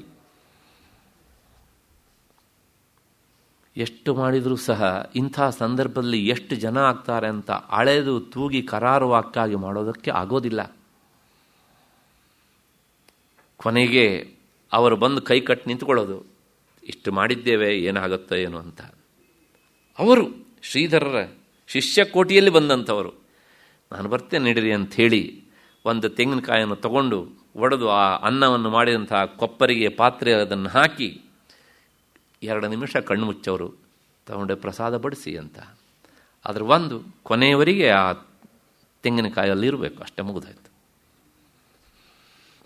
ಮತ್ತೆ ಪುನಃ ಇನ್ನೊಂದು ಸಲ ಅನ್ನ ಮಾಡೋದು ಅಂತಿಲ್ಲ, ಮುಗಿದೋಯ್ತು ಅಷ್ಟೇನೆ. ಯಾವುದೇ ಸೋಪಸ್ಕರವನ್ನು 2ನೇ ಬಾರಿ ಮಾಡೋದು ಅಂತಿಲ್ಲ, ಅದು ಅಕ್ಷಯ ಆಗಲೇಬೇಕು. ನಮ್ಮ ಪರಂಪರೆಯಲ್ಲಿ ಇದೇನು ಹೊಸ್ತಲ್ಲ, ಅದನ್ನು ಸಾಧಿಸುವ ಗುಣವನ್ನು ಪಡೆಕೊಂಡವರು ಬಹಳ ವಿರಳ. ಮಹಾಭಾರತದ ಕಥೆ ಗೊತ್ತು ನಿಮಗೆ. ದುರ್ಯೋಧನನ ಪ್ರಲೋಭನೆಗೆ ದೂರ್ವಾಸರು ಒಳಪಟ್ಟುಬಿಟ್ರು ಪಾಪ. ಪಾಂಡವರು ಕಾಡಿನಲ್ಲಿದ್ದಾಗ ಧರ್ಮರಾಜನ ಧರ್ಮನಿಷ್ಠೆಯನ್ನೇ ಅಲ್ಲಾಡಿಸ್ಬಿಡ್ತೇನೆ ಅಂತ ಬಂದರು. ಕೆಲವು ಸಲ ನೋಡಿ, ದೂರ್ವಾಸರಂಥವರೂ ಸಹ ದುರ್ಯೋಧನನ ದುಷ್ಟ ಬುದ್ಧಿಯ ಹಿಡಿತಕ್ಕೆ ಸಿಕ್ಕಿಬಿಡ್ತಾರೆ ಅಂತ ಹೇಳ್ತಾರೆ. ನನಗೆ ತುಂಬ ಹಸಿದಿದೆ, ಇವತ್ತು ನಿನ್ನ ಆಶ್ರಮದಲ್ಲಿಯೇ ನಾನು ಊಟ ಮಾಡೋದು ಅಂತ. ದ್ರೌಪದಿ ಸೂರ್ಯನಾರಾಯಣ ಕೊಟ್ಟಂಥ ಅಕ್ಷಯ ಪಾತ್ರೆಯನ್ನು ತೊಳೆದು ಇಟ್ಟಾಗಿದೆ. ಮತ್ತೆ ಪುನಃ ಅದರಿಂದ ಏನೂ ನಿರೀಕ್ಷಣೆ ಮಾಡುವಾಗಿಲ್ಲ. ಆದರೆ ಅದು ಯಾಕೋ ಇದ್ದಕ್ಕಿದ್ದ ಹಾಗೆ ಪ್ರೇರಣೆ ಆಯಿತು ಅವ್ರಿಗೆ. ಸ್ನಾನ ಮಾಡಿ ಬಂದುಬಿಡೋಣ ಅಂತ ನದಿಗೆ ಹೋದರು. ಧರ್ಮರಾಜ್ ಅಂದ್ಕೊಂಡ ಅಷ್ಟರೊಳಗೆ ಏನಾದ್ರು ಮಾಡಲಿಕ್ಕಾಗತ್ತೇನೋ ಅಂತ. ದ್ರೌಪದಿಗೆ ಹೇಳಿದ, ದೂರ್ವಾಸರು ಬರ್ತಾರೆ, 1000 ಜನ ಶಿಷ್ಯರಿದ್ದಾರೆ, ಏನು ಮಾಡಬೇಕು, ಇಷ್ಟು ಜನರ ಊಟ ಆಗಬೇಕಲ್ಲ ಹೇಗೆ ಅಂತ. ದ್ರೌಪದಿ ನೋಡಿದಳು, ಅಕ್ಷಯ ಪಾತ್ರೆ ದಿನಕ್ಕೊಮ್ಮೆ ಮಾತ್ರ ಕೊಡುವಂಥದ್ದು, ಮತ್ತೆ ಇನ್ನು ಬರೋದಿಲ್ಲ, ಏನು ಮಾಡಬೇಕು ಅಂಥೇಳಿ ಆಪದ್ಬಾಂಧವ ತನ್ನ ಅಣ್ಣ ಕೃಷ್ಣನನ್ನು ಸ್ಮರಿಸಿದಳು. ಈ ದೇಶದ ಹೆಣ್ಣುಮಕ್ಕಳು ಕರೆದಾಗೆಲ್ಲ ಬರುವವನವನು ಒಬ್ಬನೇ. ನಾನು ಪದೇ ಪದೇ ಹೇಳ್ತೇನೆ, ಹೆಣ್ಣುಮಕ್ಕಳ ಸೀರೆಯನ್ನು ಕದ್ದಿದ್ದಾನೆಂದು ಬೈಯುವವರಿಗೆ ಅಲ್ಲೇ ಒಂದು ಪಾಠವನ್ನು ಇಟ್ಟಿದ್ದಾನು. ಈ ದೇಶದ ಹೆಣ್ಣು ಮಕ್ಕಳಿಗೆ ಬಟ್ಟೆ ಅವನು ಕೊಟ್ಟಷ್ಟು ಇನ್ಯಾರೂ ಕೊಡಲಿಲ್ಲ ರೀ. ಅಂತಹ ಕೃಷ್ಣ ದ್ರೌಪದಿಯ ಆ ಅಂತರಂಗದ ಅಳಲಿಗೆ ಹೋಗುಟ್ಟು ಬಂದ. ಏನು ಕರೆದೇ ಇಲ್ಲ, ಮಾನ ಹರಾಜಾಗುವ ಪರಿಸ್ಥಿತಿ ಬಂದಿದೆ ಅಣ್ಣ. ಅಕ್ಷಯ ಪಾತ್ರೆ ತಂದು ತೋರಿಸಿದಳು. ಕೃಷ್ಣ ಹುಡುಕಾಡಿದ, ಒಂದು ಅಗಳಿತ್ತು, ಬಾಯಲ್ಲಿಟ್ಟ, ಸರ್ವಾತ್ಮ ಪ್ರಿಯತಾಮಂದ. ಸ್ನಾನ ಮಾಡ್ತಾ ಇರುವಂತಹ ದೂರ್ವಾಸರು ತೇಗಿದರು. ಮತ್ತೆ ಪುನಃ ಹೇಳಿದರು, ಹೊಟ್ಟೆ ತುಂಬಿದೆ, ಹೋಗ್ತೇವೆ ಅಂತ. ದಕ್ಷಿಣಾಮೂರ್ತಿ ಸ್ತೋತ್ರದಲ್ಲಿ ಆಚಾರ್ಯ ಶಂಕರ್ ಹೇಳ್ತಾರೆ, ಸರ್ವಾತ್ಮತ್ವಮಿತಿ ಸ್ಫುಟೀಕೃತಮಿದಂ ಯಸ್ಮಾದಮುಷ್ಮಿಸ್ತವೇ ತೇನಾಶ್ರಶ್ಚವಣಾತ್ ತದರ್ಥಮನನಾತ್ ಧ್ಯಾನಾಚ್ಚ ಸಂಕೀರ್ತನಾತ್. ಸರ್ವಾತ್ಮತ್ವ ಮಹಾವಿಭೂತಿ ಸಹಿತಂ ಸ್ಯಾದೀಶ್ವರತ್ವಂ ಸ್ವತಃ ಸಿದ್ಧೇತ್ತತ್ಪುನರಷ್ಟಧಾ ಪರಿಣತಂ ಚೈಶ್ವರ್ಯಮವ್ಯಾಹತಂ. ಆ ಸರ್ವಾತ್ಮ ಭಾವವನ್ನು ತಾಳಿದವರು ಮಾತ್ರ ಈ ಕೆಲಸವನ್ನು ಮಾಡಬಲ್ಲರು. ಹಾಗೆ ಶ್ರೀಧರರು ಹೇಳಿದ ಮಾತು, ಎಲ್ಲರಿಗೂ ಊಟ ಆದ ಮೇಲೆ ನಾನು ಊಟ ಮಾಡ್ತೇನೆ ಅಂತ ಹೇಳಿದ್ರು. ಯಾಕೆಂದರೆ ನಮ್ಮ ಪರಂಪರೆಯಲ್ಲಿ ಇಂತಹ ಅತ್ಯಂತ ಸಾಧಕ ಯತಿಯನ್ನು ಒಬ್ಬ ಯತಿ ಊಟ ಮಾಡಿದರೆ, ಭಿಕ್ಷೆ ಸ್ವೀಕಾರ ಮಾಡಿದರೆ 1000 ಜನರು ಊಟ ಮಾಡಿದಂತೆ ಅಂತ ಪರಿಗಣಿಸಲಾಗುತ್ತೆ. 1000 ಜನರು ಊಟ ಮಾಡಿದ್ದನ್ನು ಪರಮಾತ್ಮ ಒಪ್ಪಿಕೊಳ್ತಾನೆ, ಅವನಿಗೂ ಹೊಟ್ಟೆ ತುಂಬತ್ತೆ ಅಂತ. ಹಾಗಾಗಿ ಅವರು ಹೇಳಿದರು, ಏನು ಕೇಳಿದರೆ, ಆ 1000 ಜನರ ಊಟ ಮಾಡುವಂಥ ಪರಮಾತ್ಮ ಊಟ ಮಾಡುವವರೆಗೆ ಇದು ಖರ್ಚಾಗಬಾರ್ದಲ್ವ? ಹಾಗಾಗಿ ಅದು 1000ದ ಸಂಖ್ಯೆ. ಹಾಗಾಗಿ ಎಷ್ಟು ಜನರೇ ಬೇಕಾದ್ರೂ ಬಡಿಸಿ ನೀವು ಅಂತ ಹೇಳಿದ್ರಿ ಅಂತ. ಜನ ದಂಗಾಗಿ ಹೋದರು. ಅದಾದ ಮೇಲೆ ಅವರು ಅಲ್ಲಿಂದ ಹೊರಟು ಮತ್ತೆ ನೇರವಾಗಿ ಶೀಗೆಹಳ್ಳಿಗೆ ಬರ್ತಾರೆ. ಆಗ ಅದಾದ ಮೇಲೆ ಸನ್ಯಾಸ ಗ್ರಹಣ ಆಯಿತು ಅವರಿಗೆ.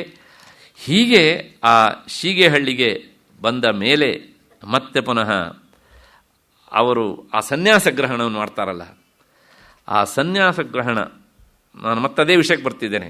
ಅಲ್ಲಿಂದ ಬಂದ ಮೇಲೆ ನಾನು ಎಲ್ಲವನ್ನು ಬಿಟ್ಟಿದ್ದೇನೆ ಅಂಥೇಳಿ ಲೋಕದ ಜನರಿಗೆ ಅಭಯವನ್ನು ಕೊಡುವಂಥದ್ದು ಒಂದು ಕ್ರಮ. ನನ್ನಿಂದ ಯಾರಿಗೂ ಯಾವ ಕಾಲದಲ್ಲೂ ಅನ್ಯಾಯ ಆಗುವುದಿಲ್ಲ, ನಾನು ಎಲ್ಲರಿಗೂ ಅಭಯವನ್ನು ಕೊಟ್ಟಿದ್ದೇನೆ ಅಂತೇಳಿ. ಶ್ರೀಧರರು ಮೇಲಕ್ಕೆ ಬಂದ ತಕ್ಷಣ ಅವರ ಬಾಯಿಂದ ಪುಂಖಾನುವಾಗಿ ಆ ಅಭಯದಾನವನ್ನು ಕೊಡುವಂಥ 13 ಶ್ಲೋಕಗಳು ಹೊರಹೊಮ್ಮಿದವಂತೆ ಸಂಸ್ಕೃತ ಭಾಷೆಯಲ್ಲಿ. ಅವರು ಯಾವಾಗ ಸಂಸ್ಕೃತ ಓದಿದ್ರೋ ಗೊತ್ತಿಲ್ಲ. ಪುಣೆಯಲ್ಲಿ ಇಂಗ್ಲೀಷ್ನ 6ನೇ ತರಗತಿಯನ್ನು ನಾನು ಹೇಳಿದ್ದನ್ನು ನೀವು ಮರಿಬೇಡಿ. ಎಲ್ಲಿ ಸಂಸ್ಕೃತ ಓದಿದ್ರೋ ಗೊತ್ತಿಲ್ಲ, ಎಲ್ಲಿ ಉಪನಿಷತ್ತನ್ನು ಓದಿದ್ರೋ ಗೊತ್ತಿಲ್ಲ. ಆದರೆ ಅವರು ಹೇಳುವ ಒಂದೊಂದು ಮಾತಿನಲ್ಲೂ ಸಹ ಆ ಇಡೀ ಉಪನಿಷತ್ತಿಂದೇ ವಿಚಾರ ಹೀಗೆ ಅಂತ. ಹಾಗಾಗಿ ಒಂದು ನಾವು ಇಲ್ಲಿ ನೆನಪಿಟ್ಕೊಳ್ಬೇಕು, ಇಂಟಲೆಕ್ಚುಯಲ್ ಪವರಿಂದ ಬರುವುದು ಬೇರೆ, ಇಂಟ್ಯೂಷನ್ನಿಂದ ಬರುವುದು ಬೇರೆ. ಹಾಗಾಗಿ ಅವೆಲ್ಲವೂ ಸಹ ಆ ಇಂಟ್ಯೂಷನ್ ಲೆವೆಲ್ನಿಂದ ಆದಂಥದ್ದು ಅಂತಲೇ ನಾವು ಭಾವಿಸಬೇಕಾಗುತ್ತದೆ. ಹಾಗೆ ಅವರು ಮೇಲಕ್ಕೆ ಬಂದು ಲೋಕಕ್ಕೆ ಅಭಯದಾನವನ್ನು ಮಾಡಿದರು. 13 ಶ್ಲೋಕಗಳು ಅಂತ ನಾನು ಹೇಳಿದೆ. ಅದಕ್ಕೂ ಒಂದು ಕಾರಣ ಉಂಟು ಅಂತ ಹೇಳ್ತಾರೆ. ಶ್ರೀರಾಮನ ಅನ್ನ ಅತ್ಯಂತ ಹಚ್ಚಿಕೊಂಡವರು ಶ್ರೀಧರರು. ಆ ರಾಮನ ತತ್ವವನ್ನು ಹೇಳುವಂಥ ಮಂತ್ರ ತ್ರಯೋದಶಾಕ್ಷರಿ, 13 ಅಕ್ಷರಗಳನ್ನು ಒಳಗೊಂಡಿದ್ದು. ಹಾಗಾಗಿ ಆ 13 ಅಕ್ಷರಗಳಿಗೆ ಒಂದೊಂದು ಶ್ಲೋಕವೋ ಎನ್ನುವ ಹಾಗೆ 13 ಶ್ಲೋಕ ಅವರ ಬಾಯಿಂದ ಹೊರಹೊಮ್ಮಿದವು. ಇಷ್ಟು ಹಿನ್ನೆಲೆಯಲ್ಲಿ ಒಂದು ಶ್ಲೋಕವನ್ನು ನಾನು ನಿಮ್ಮ ಮುಂದೆ ಹೇಳಿಬಿಡ್ತೇನೆ. ಅವರು ಆ ಸನ್ಯಾಸ ಗ್ರಹಣ ಮಾಡಿ ಲೋಕಕ್ಕೆ ಕೊಟ್ಟಂಥ ಅಭಯದಾನದ ಒಂದು ಶ್ಲೋಕ ಅದು ಹೀಗುಂಟು.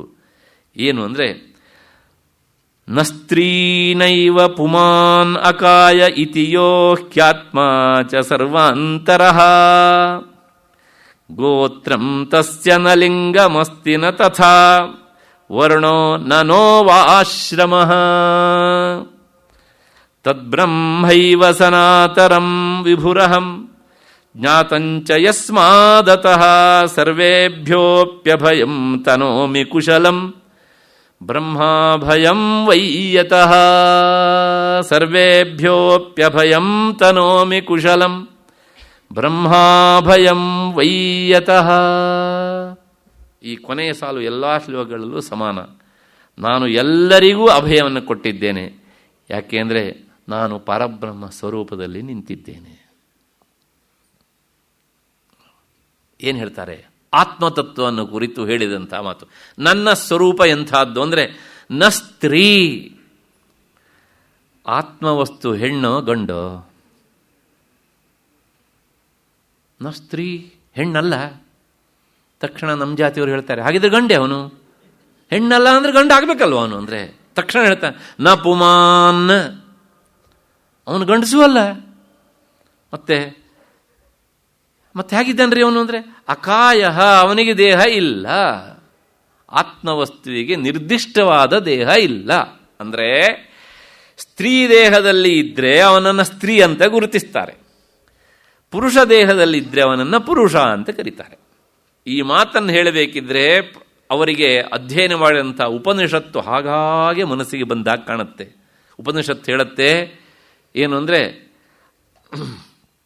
ನೈವ ಸ್ತ್ರೀ ನ ಪುಮಾನೇಶ ನಚೈವ ಚ ನಪುಂಸಕಃ ಯದ್ಯಚ್ಛರೀರಮಾದತ್ತೆ ತೇನ ತೇನ ಸಯುಜ್ಯತೆ. ಆತ್ಮ ಹೆಣ್ಣೋ ಗಂಡೋ? ಹೆಣ್ಣು ಅಲ್ಲ, ಗಂಡು ಅಲ್ಲ. ಹಾಗಿದ್ರೆ ಅವನು ನಪುಂಸಕ ಅಂತ ಹೇಳೋಣವಾ? ನಚೈವ ಚ ನಪುಂಸಕಃ, ನಪುಂಸಕ ಅಲ್ವೇ ಅಲ್ಲ. ಹಾಗಿದ್ರೆ ಅವನ ಸ್ವರೂಪ ಎಂಥದ್ದು? ಯದ್ಯಚ್ಛರೀರಮಾದತ್ತೆ ತೇನ ತೇನ ಸಯುಜ್ಯತೆ. ಯಾವ ಯಾವ ಶರೀರ ಬಂದು ಆ ಚೈತನ್ಯ ಜೊತೆಗೆ ಸೇರಿಕೊಳ್ಳುತ್ತೋ ಆ ಚೈತನ್ಯದ ಮೂಲಕ ಅವನನ್ನು ಗುರುತಿಸ್ತಾರೆ. ಸ್ತ್ರೀ ದೇಹ ಆದರೆ ಸ್ತ್ರೀ ಅಂತ ಕರೀತಾರೆ, ಪುರುಷ ದೇಹ ಆದರೆ ಪುರುಷ ಅಂತ ಕರೀತಾರೆ. ಹಾಗಾಗಿ ದೇಹಕ್ಕೆ ಲಿಂಗ ಉಂಟು, ಆತ್ಮನಿಗೆ ಲಿಂಗ ಇಲ್ಲ. ಈ ಉಪನಿಷತ್ತಿನ ಅರ್ಥದಲ್ಲಿಯೇ ಅಕಾಯ ಇತಿಯೋ ಹ್ಯಾತ್ಮಾಚ ಸರ್ವಾಂತರಃ. ಹಾಗಿದ್ರೆ ಆತ್ಮ ಹೇಗಿದ್ದಾನೆ ಕೇಳಿದರೆ, ಪ್ರತಿಯೊಂದು ದೇಹ ಧಾರಣೆ ಮಾಡಿದಂತಹ ಈ ಪ್ರಾಣಿಯ ಪಶು ವರ್ಗಗಳ ಒಳಗೆ ಎಲ್ಲರ ಕಡೆಗೂ ಇದ್ದಾನೆ. ಅವನು ಸರ್ವಾಂತರ, ಎಲ್ಲರ ಒಳಗೂ ಇರುವಂಥ ಚೈತನ್ಯ ಸ್ವರೂಪಿ. ಅವನಿಗೆ ಗೋತ್ರಂ ತಸ್ಯ ನ. ನೀವು ಯಾವ ಗೋತ್ರ? ಅವನಿಗೆ ಗೋತ್ರವೂ ಇಲ್ಲ, ಗಾತ್ರವೂ ಇಲ್ಲ. ಹಾಗಿದ್ರೆ ಲಿಂಗ?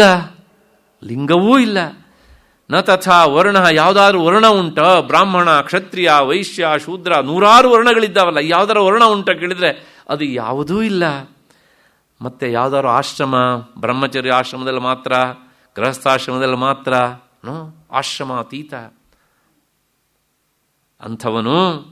ಅಂಥ ತದ್ಬ್ರಹ್ಮೈವ ಸನಾತನಂ. ಆ ಪರಬ್ರಹ್ಮ ವಸ್ತುವೇ ಅದು ಸನಾತನವಾದದ್ದು. ಸನಾತನವಾದದ್ದೇ ಪರಬ್ರಹ್ಮ ವಸ್ತು. ಹೀಗೂ ಹೇಳ್ಬೋದು. ಸನಾತನ ಅಂದ್ರೇನು? ಸರ್ವಕಾಲೇ ಸನಃಪ್ರೋಕ್ತಃ ವಿದ್ಯಮಾನೋ ತನಸ್ಮೃತಃ. ಯಾವುದು ಎಲ್ಲ ಕಾಲದಲ್ಲಿ ಇರುತ್ತೋ, ಭೂತಕಾಲದಲ್ಲಿ, ವರ್ತಮಾನದಲ್ಲಿ, ಭವಿಷ್ಯದಲ್ಲಿ. ಅರ್ಥ ಯಾವುದು ಕಾಲಾತೀತವಾದದ್ದೋ ಅಂಥ ಬ್ರಹ್ಮವಸ್ತುವೇ ಅದು ಎಲ್ಲ ಕಡೆಗೂ ವ್ಯಾಪಿಸಿಕೊಂಡು ಇರುವಂತಹದ್ದು. ಅಂಥ ಬ್ರಹ್ಮವಸ್ತುವೇ ನಾನಾಗಿದ್ದೇನೆ. ಚೈತನ್ಯ ಸ್ವರೂಪನಾದಂಥ ನಾನು ಸರ್ವೇಭ್ಯೋಪಿ ಅಭಯಂ ತನೋಮಿ. ಎಲ್ಲರಿಗೂ ಅಭಯವನ್ನು ಹೇಳ್ತಾ ಇದ್ದೇನೆ. ಇಂದಿನಿಂದ ನನ್ನಿಂದ ಯಾರಿಗೂ ಭಯ ಇಲ್ಲ. ಇದಕ್ಕೂ ಮೊದಲು ಇರಲಿಲ್ಲ. ಆದರೆ ಆ ಸನ್ಯಾಸ ಸ್ವೀಕಾರದ ಒಂದು ಕ್ರಮ ಹಾಗೆ ಹೇಳಬೇಕು ಅಂತ.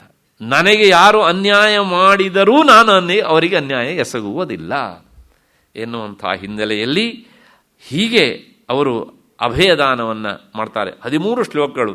ನಾನು ಆ ಶ್ಲೋಕಗಳನ್ನೆಲ್ಲ ಹೇಳಲಿಕ್ಕೆ ಹೋದರೆ ಪ್ರಾಯಶಃ 2 ಉಪನ್ಯಾಸ ಇನ್ನು ಅದರೊಳಗೆ ಆಗಿಬಿಡ್ತದೆ. ಹಾಗಾಗಿ ಒಂದನ್ನು ಮಾತ್ರ ನಿಮ್ಮ ಮುಂದೆ ಇರಿಸಿದ್ದೇನೆ. ಮಿಕ್ಕಿದ್ದನ್ನು ಬೇರೆ ಬೇರೆ ಉಪದೇಶದ ಭಾಗದಲ್ಲಿ ಆಮೇಲೆ ನೋಡೋಣ. ಈ ವಿಚಾರ ಅಲ್ಲ, ಬೇರೆ ವಿಚಾರವನ್ನು. 1135ನೇ ಇಸ್ವಿ ಅವರು ಸಜ್ಜನಗಡಕ್ಕೆ ಹೋಗಬೇಕು ಅಂತ. ಸಜ್ಜನಗಡಕ್ಕೆ, ಶೀಗೆಹಳ್ಳಿಗೆ ಪದೇ ಪದೇ ಹೋಗಿದ್ದಾರೆ. ಏಕೆಂದರೆ ಸಜ್ಜನಗಡ ಅವರಿಗೆ ಗುರುಸ್ಥಾನೀಯ, ಶೀಗೆಹಳ್ಳಿಯೂ ಅಷ್ಟೇ ಗುರುಸ್ಥಾನೀಯ ಅವರಿಗೆ. ಹಾಗೆ ಹೋಗುವಾಗ ಅವರಿಗೆ ಏನಾಯಿತು ಅಂದರೆ, ಟ್ರೈನ್ ಮೂಲಕ ಹೋಗಬೇಕಲ್ಲ. ಹೋಗುವಾಗ ಪುಣೆಯವರೆಗೆ ಇಲ್ಲಿಂದ ಯಾರೋ ಭಕ್ತರು ಟಿಕೆಟನ್ನು ತೆಗೆದು ಕೊಟ್ಟಿದ್ದಾರೆ, ಅವರಿಗೆ ಹೋಗಿದ್ದಾರೆ. ಪುಣೆಯಲ್ಲಿ ಇಳಿದಿದ್ದಾರೆ. ಅಲ್ಲಿಂದ ಮುಂದಕ್ಕೆ ಹೋಗಬೇಕು. ಮತ್ತೆ ಹೋಗುವಾಗ ಎಷ್ಟೋ ಜನ ಅಲ್ಲಿ ಈ ಕ್ರಿಶ್ಚನ್ ಮಿಷನರಿ ಯುವಕರು ಬಂದು ಅವರನ್ನು ಗೇಲಿ ಎಲ್ಲ ಮಾಡ್ತಾರೆ. ಇವ್ರನ್ನ ನೋಡಿ ಯಾರೋ ಈ ಅಡ್ನಾಡಿ ಭಿಕ್ಷುಕ ಅಂತ ಅಂದ್ಕೊಬಿಟ್ರು ಅವರು.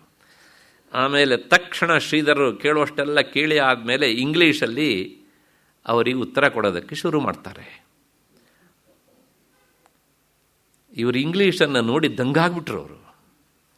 ಕೊನೆಗೆ ತಪ್ಪಾಯಿತು ಅಂಥೇಳಿ ಇವರು ನಮಸ್ಕರಿಸಿ ಹಣ್ಣನ್ನೆಲ್ಲ ಕೊಟ್ಟು ಹೊರಟೋದ್ರು ಅವರಿಗೆ ಅಂತ. ಯಾವಾಗಲೂ ಅಷ್ಟೇ ಜ್ಞಾನಿಗಳು ಅವ್ರು ಬಾಯಿ ಬಿಡೋದಿಲ್ಲ. ಬಾಯಿ ಬಿಟ್ಟರೆ ಮೊದಲು ಬಾಯಿ ಬಿಟ್ಟವರನ್ನು ಮುಚ್ಚೇ ಬಿಡ್ತಾರೆ ಅವರು ಅಷ್ಟೇ. ಇದು ಅವರ ಆ ತಪಶಕ್ತಿ ಅಂತ. ಕೊನೆಗೆ ಆ ರೈಲ್ವೆ ಸ್ಟೇಷನ್ನಲ್ಲಿ ಒಂದು ಕಡೆಗೆ ಕುಳಿತಿದ್ದಾರೆ. ಇವರನ್ನು ಯಾರೂ ಗಮನಿಸುವವರಿಲ್ಲ. ಆದರೆ ಅದಕ್ಕೇನು ಬೇಸರಿಲ್ಲ. ಇತಿಹಾಸಕರು ಬರೀತಾರೆ, ಆ ರೈಲ್ವೆ ಸ್ಟೇಷನಲ್ಲಿ ಒಂಟಿಯಾಗಿ ನಿಂತಹ ಶ್ರೀಧರು ಹೇಗಿದ್ದರು ಅಂದರೆ ತಿಪ್ಪೆಯ ರಾಶಿಯ ಮೇಲೆ ಇರುವಂಥ ವಜ್ರದಂತೆ ಇದ್ದರು ಅಂತ. ವಜ್ರ ಎಲ್ಲಿದ್ದರೂ ಅದರ ಬೆಲೆ ಕಡಿಮೆ ಆಗತ್ತಾ? ಇಲ್ಲ. ಅದು ಇವಾಗ ಇನ್ನೂ ಪಾಲಿಶ್ಡ್ ಆದರೂ ಅನ್ಪಾಲಿಶ್ಡ್ ಥರ ಕಾಣ್ತಾ ಇದೆ. ಹಾಗಾಗಿ ಅದು ವಜ್ರ ಅಂತ ಗೊತ್ತಾಗ್ತಾ ಇಲ್ಲ ಬಹಳಷ್ಟು ಜನರಿಗೆ. ಹೀಗೆ ಆ ರೈಲ್ವೆ ಸ್ಟೇಷನಲ್ಲಿದ್ದಾಗ ಕೊನೆಗೆ ಅಕಸ್ಮಾತ್ವಾಗಿ ಸಜ್ಜನಗಡದ ವಿಚಾರ ಬಂತು. ಅಲ್ಲಿನ ರೈಲ್ವೆ ಕೂಲಿ ಆಳುಗಳು ಇವರ ಹತ್ರ ಬರ್ತಾರೆ. ಏನು ಅಂತ ಕೇಳ್ತಾರೆ, ಎಲ್ಲಿ ಹೋಗೋರು ಅಂತ. ಸಜ್ಜನಗಡ ಅಂದ ತಕ್ಷಣ ಅವರಿಗೆ ರೋಮಾಂಚನ ಆಗಿಬಿಡ್ತು. ಯಾಕಂದ್ರೆ ಅವರೆಲ್ಲರೂ ಅಲ್ಲಿಯವರೇನೆ. ಆ ಸಜ್ಜನಗಡಕ್ಕೆ ಹೋಗಬೇಕು ಅಂದ ತಕ್ಷಣ ಕೇಳ್ತಾರೆ, ಟಿಕೆಟ್ ಆಗಿದೆಯಾ? ಶ್ರೀಧರರು ಮೌನವಾಗಿದ್ದರು. ಅವರ ಮೌನದಿಂದಲೇ ಗೊತ್ತಾಯಿತು ಇವರಿಗೆ ಟಿಕೆಟ್ ಆಗಿಲ್ಲ ಅಂತ. ಆ ರೈಲ್ವೆ ಸ್ಟೇಷನಲ್ಲಿ ಕೆಲಸ ಮಾಡ್ತಾ ಇರುವಂಥ ಕೂಲಿ ಆಳುಗಳು ಪಾಪ ತಕ್ಷಣ ಒಬ್ಬ ಇನ್ನೊಬ್ಬನಿಗೆ ಹೇಳಿ, ಅವನು ಇನ್ನೊಬ್ಬನಿಗೆ ಹೇಳಿ, ಅಲ್ಲಿ ಅವರೊಳಗೆ ಒಂತಿಗೆ ಎತ್ತುವಳಿಯನ್ನು ಮಾಡಿ ಹಣವನ್ನು ಕಲೆಕ್ಟ್ ಮಾಡಿ ಟಿಕೆಟನ್ನು ತಂದುಕೊಡ್ತಾರೆ. ಸಾತಾರಕ್ಕೆ ಹೋಗ್ಬೇಕು ಅವರು. ಆದರೆ ಅದಕ್ಕಿಂತ 3 ಸ್ಟೇಷನ್ ಹಿಂದಾಗುವಷ್ಟು ಮಾತ್ರ ದುಡ್ಡು ಸಿಕ್ತು ಅವರಿಗೆ.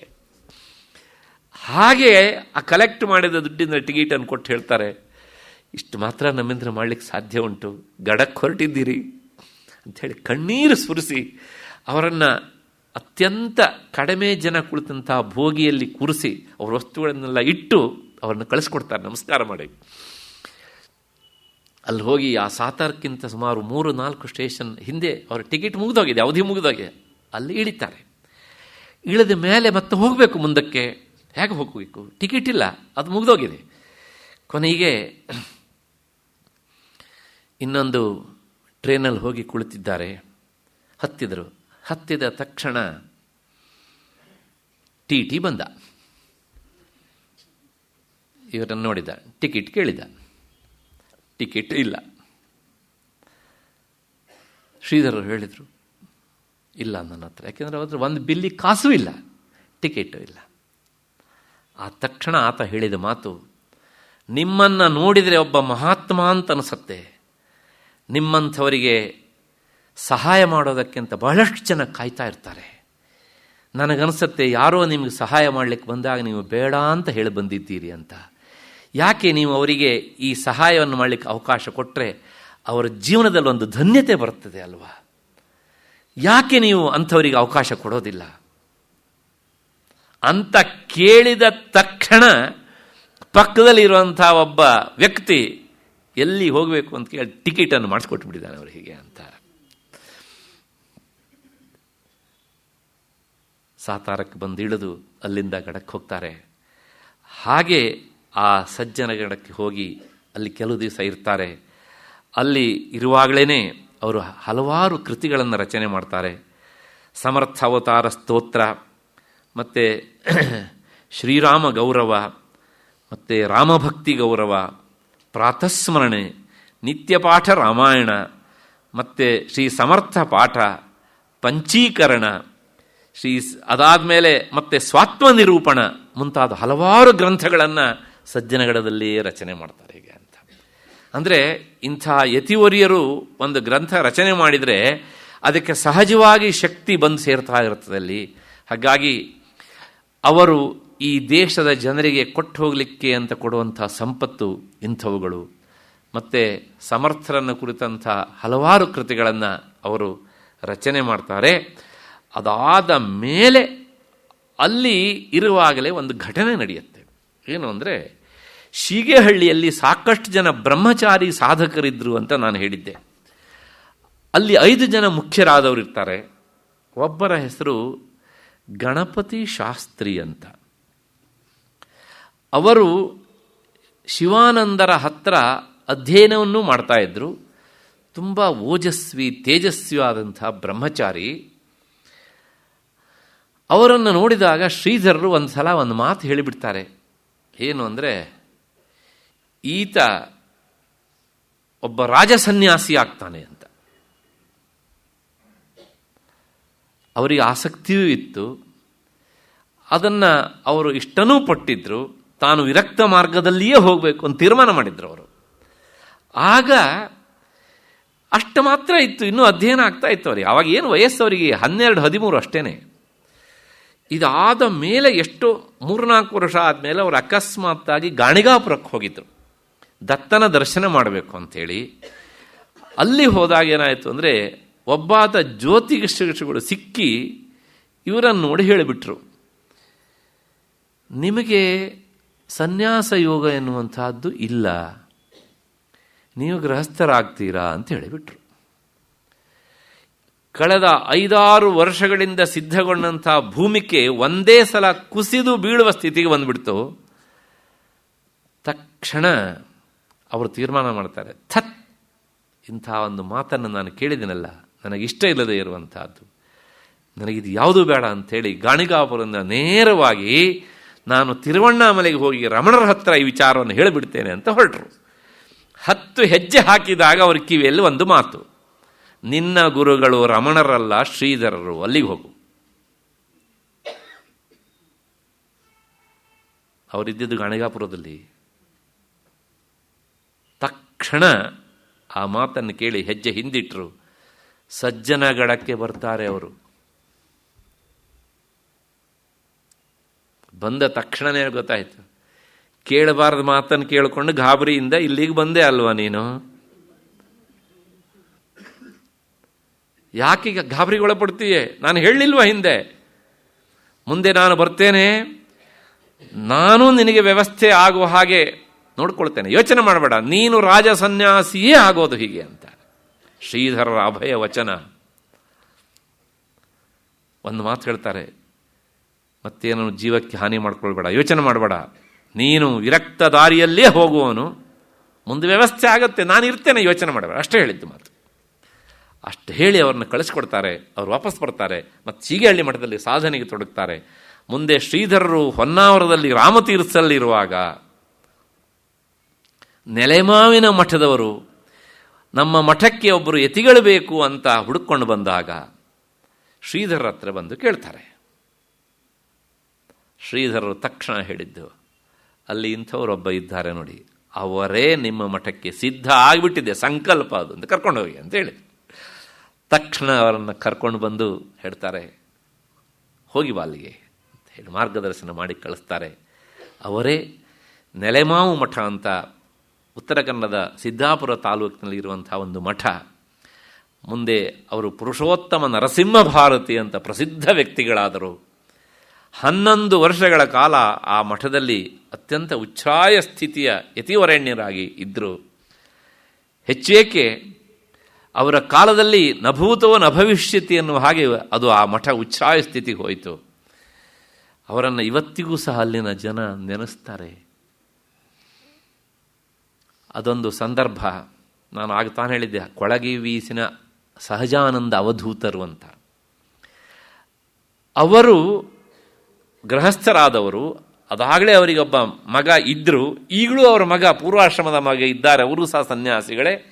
ಕುಮಟಾದ ಹತ್ರ ದೀವಿಗೆ ಅಂತ ಇದೆ, ರಾಮಾನಂದ ಯತಿಗಳು ಅಂತ ಅವರಲ್ಲಿದ್ದಾರೆ.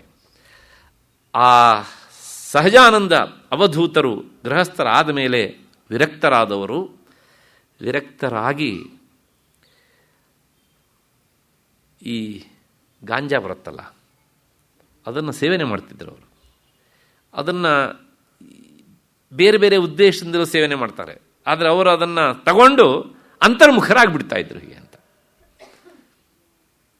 ಹೇಗಿದೆ ನೋಡಿ, ಅಂತರ್ಮುಖರಾದ ಮೇಲೆ ಈ ಕಡೆ ಪ್ರಜ್ಞೆ ಇಲ್ಲ, ಪೂರ ಅಂತರ್ಮುಖರಾಗಿ ಇರ್ತಾ ಇದ್ರು ಹೀಗೆ ಅಂತ.